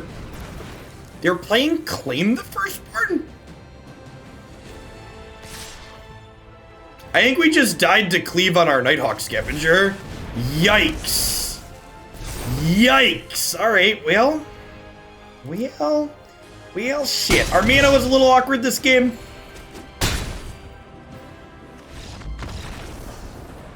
Definitely a scotch awkward on the mana there. Never not did to cleave. That's not true though. We've actually fought through a lot of cleaves with this deck so far. If you get the Parrot set up, you can just kill what they cleave every turn, which is great.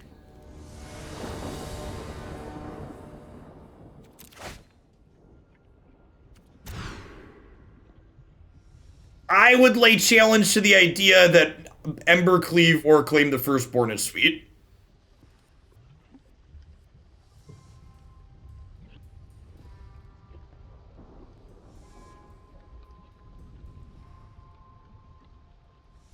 I think we're bottoming. It's actually probably just Questerson, right? We can go tapped land into tapped land, Foulmire on 2. And we have these also.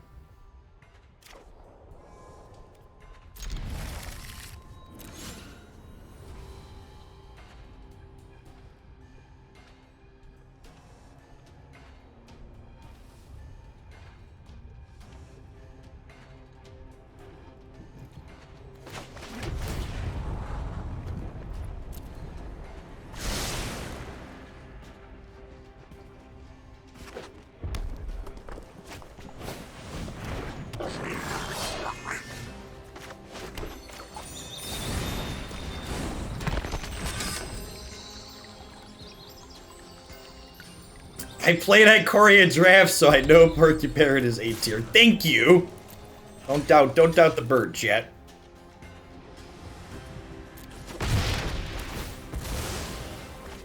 Fetch a Swamp here.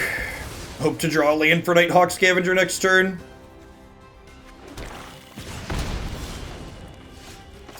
Sure. Let's fetch a forest proactively here, because we could theoretically mill both of our forests with Mire Triton. So let's just play around the outside chance of being absurdly unlucky.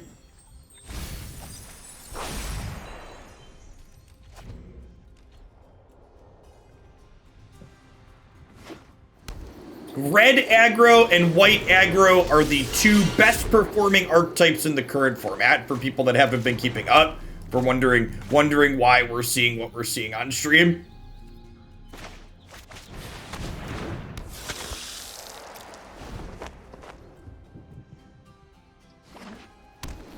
Thanks, Aura. It's good to be back.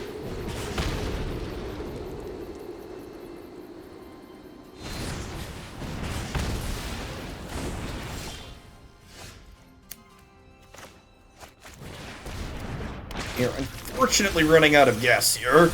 No! We milled a Porcuparrot! My bird, chat! My bird! I loved you, Porcuparrot!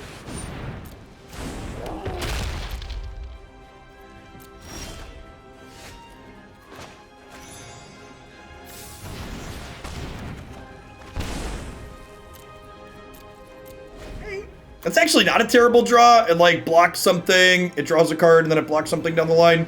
You got Shredded Sails here to not be dead to cleave, which is nice. We're pretty dead to that though, huh? Super unfortunate.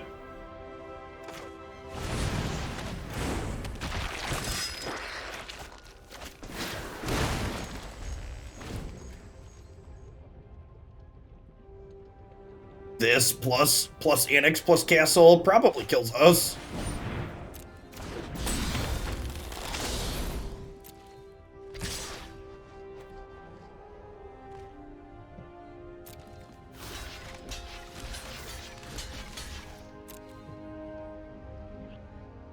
We get to shred their sword at least.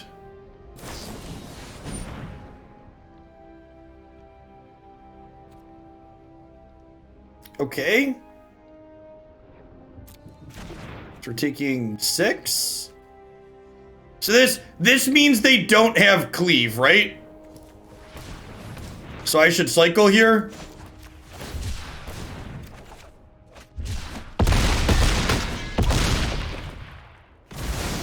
They get 5 1/1s is the problem.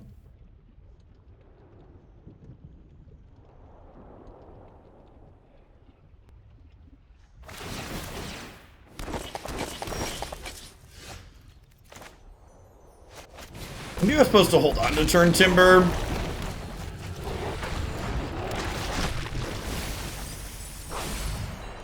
Classic magic. Draw lands 2 turns in a row. Mill yourself, mill 2 spells.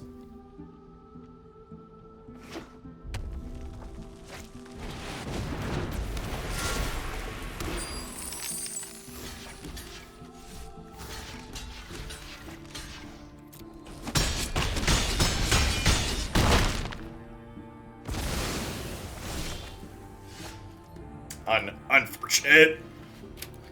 We're dead to that. We're dead to the Castle and Birth activations.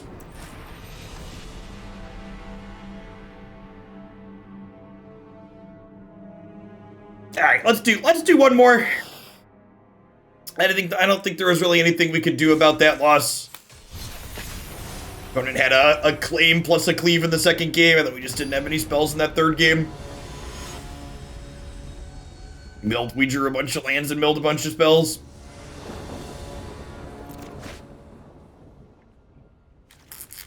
I think our mana means we gotta mulligan this, unfortunately.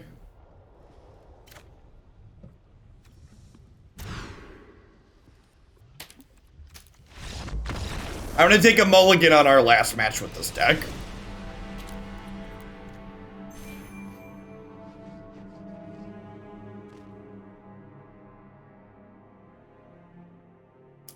I would like one do-over, please.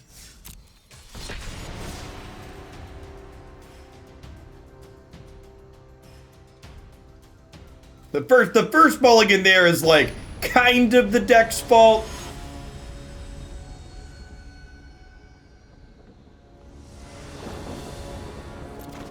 Because if our mana was awkward, we took that mulligan. It's fine.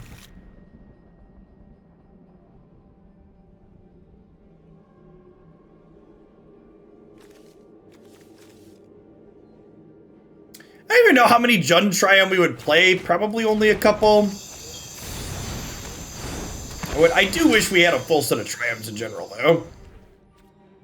And updates available.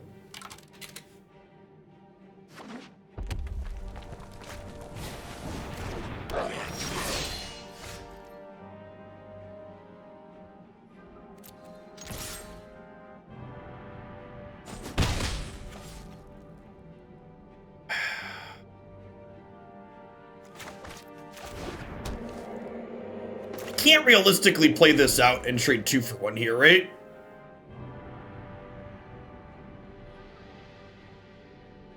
I was hoping we'd have a state of the game update for February, but it doesn't look like it.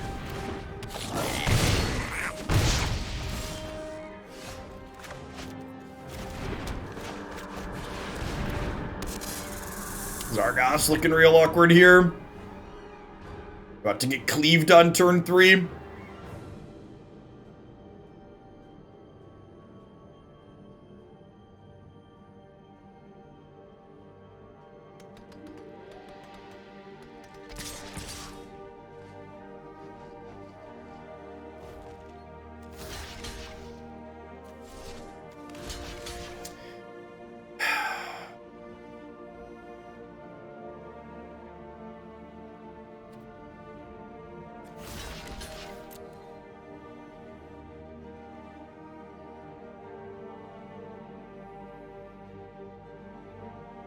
They're gonna like step on this and then trade these triggers for it, which I think is fine. And like next turn we cycle this and then play it as a 1/1 Deathtouch. Like not the end of the world. Yeah, they're gonna stomp this, which is fine.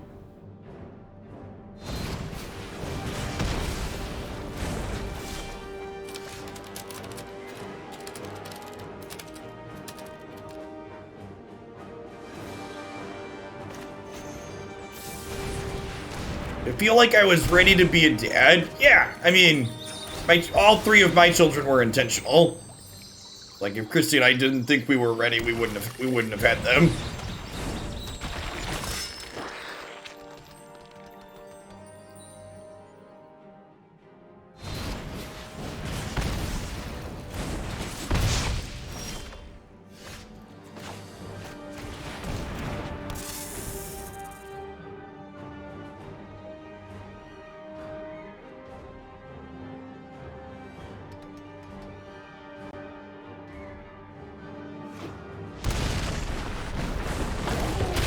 Are you ready, chat? Porcuparrot's ready! Welcome to Thunderdome.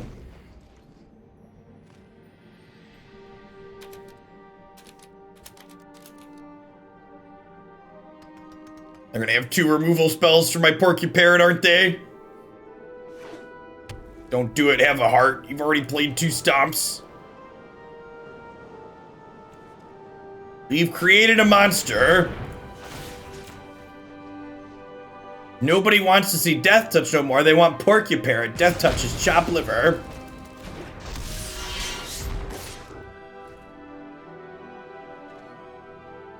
Got a Rim Job Knight here.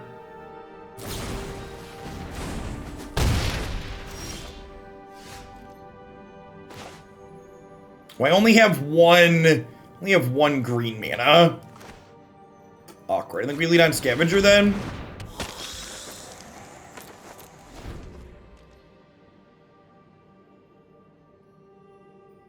Your wife wants to know what Welcome to Thunderdome is from. I don't actually know offhand. What is the Thunderdome reference from? Anybody know?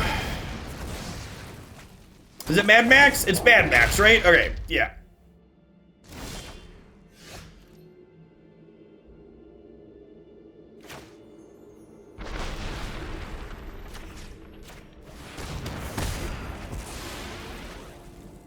Probably should wait on that. There's no reason to do it aggressively, right? Hey, this game's over, right? We've got the Porcuparrot. We've assembled Porcuparrot-tron, chat. We've got Porcuparrot on a Hooded Blightfang. We've got the Scavenger. Oh yeah, look at that. The old Faceless Haven activated self ability. Alright, I'm convinced Zagras is really bad, by the way. He probably shouldn't be in our deck. This is gonna come as a shock to many of you at home, I know.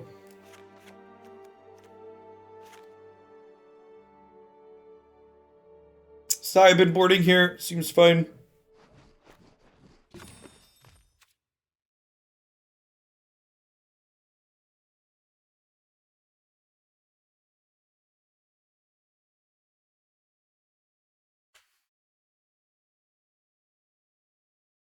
Our opponents at 99%, they're like, our opponent's like, I'm gonna grind up into top 1200. Or like, nah, Porcuparrot's got you, fam. Porcuparrot is the top 1200 gatekeeper, chat.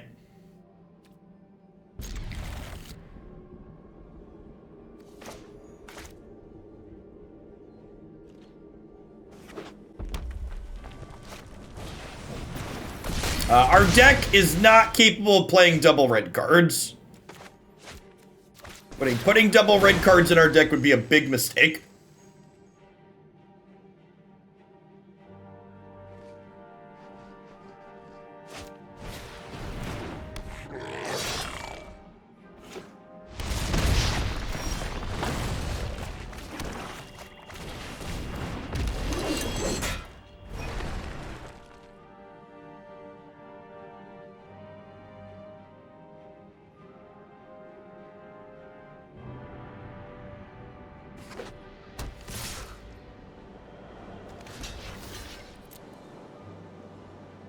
May want to trade Fireblade Charger plus something else for this. That's fine, I think.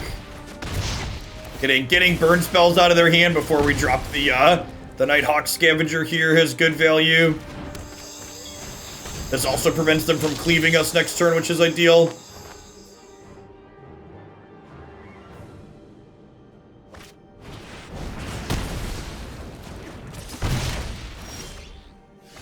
The Death Dweller is an interesting thought. I can see that being okay.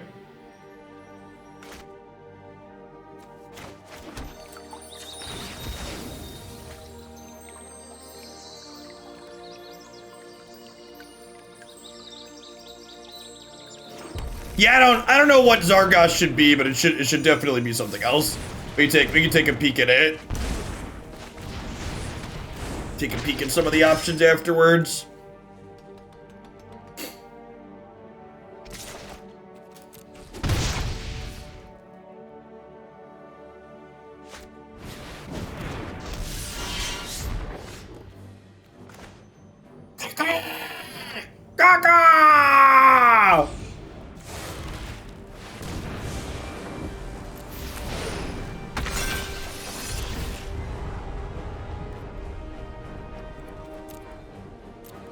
I feel like I want to back up Parrot here.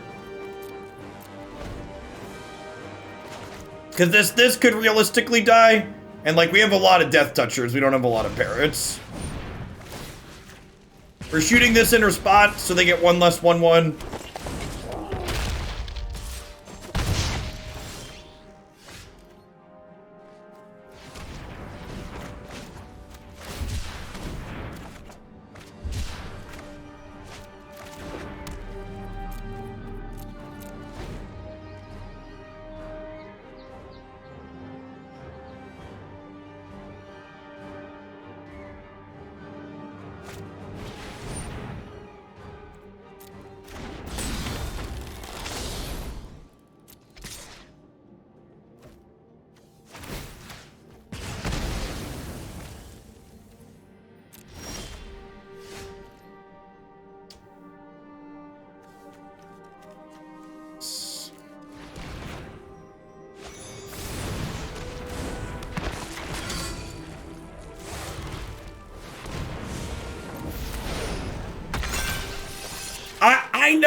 I know it's a flock of ravens is called a murder, but I feel like we should extend that same title to a flock of Porcuparrots.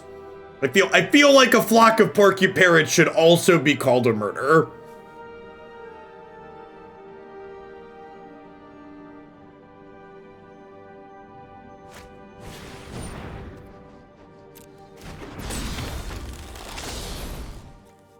These are both Foulmire Knights.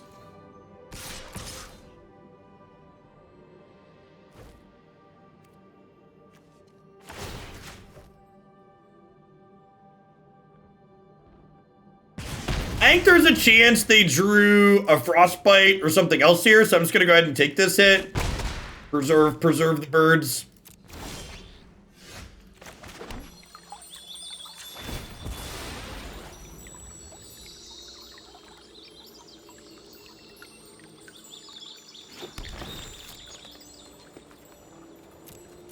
Opponents in quite the prickle. That's great, Kashadan. I want to murder this one before they can attack with it so they can't cleave us this turn.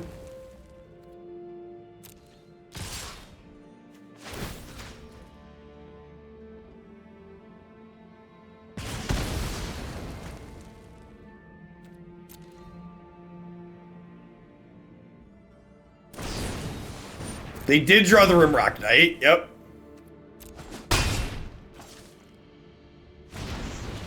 I think I'm cycling the Shredded Sails, right? I think the birds give us enough control over a cleave here.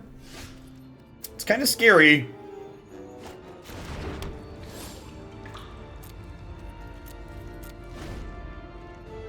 Yeah, I think our deck is fine. I think we made our deck better than it was previously, and it's fine.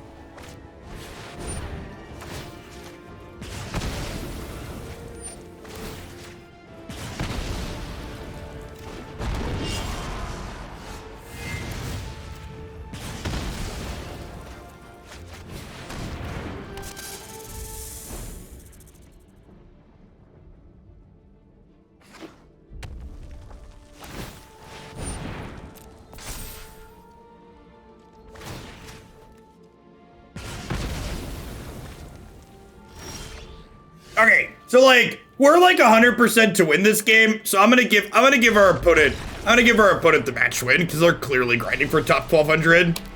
They know in their heart of hearts that the Porcuparrot won. Okay, they know in their heart of hearts that the Porcuparrot won. But I'm gonna give the Porcuparrot strikes me as a merciful bird, chat.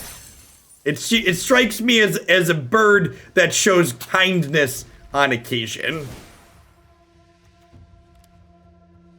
All right, so the Zagras were silly. I would need to sit down and like think about this mana base a little bit. I feel like we're like one land or two lands too many, but I also don't know if we can make the mana work while playing fewer lands. And what are the other cheap? What are the other cheap Deathtouchers? You could play the Boot Nipper, chat. The Boot Nipper here. They're one mana. There's one mana greens. You could play Snake. Snake could evolve into a Porcuparrot. The Elf Rogue could evolve into a Porcuparrot. Yeah, you could play. I don't know exactly what you want for these last couple of slots here. Honestly, you could play a couple pieces of spot removal in the main. You could play Shredded Sails in the main. You could play some snakes here to have more cheap things to put on Porcuparrot. But yeah, basically, the 1/3 that gives poison counters is a trap. And Porcuparrot is the truth, the light, and the word. And this card's like, I think this card is like genuinely very reasonable as far as payoffs go. Like, it buffers your life back up. It has an okay stat line. It lets you be aggressive. That's still good even after they take it out of play. Yeah. This card not being Porcuparrotable is sad, but this card with Porcuparrot in play is absurd. Like, the fact that like this the Porcuparrot lets you kill something and this lets you gain life and draw cards when you kill stuff sounds great. So, all right, where do we do it? We're gonna play some Black Devotion and Historic up next.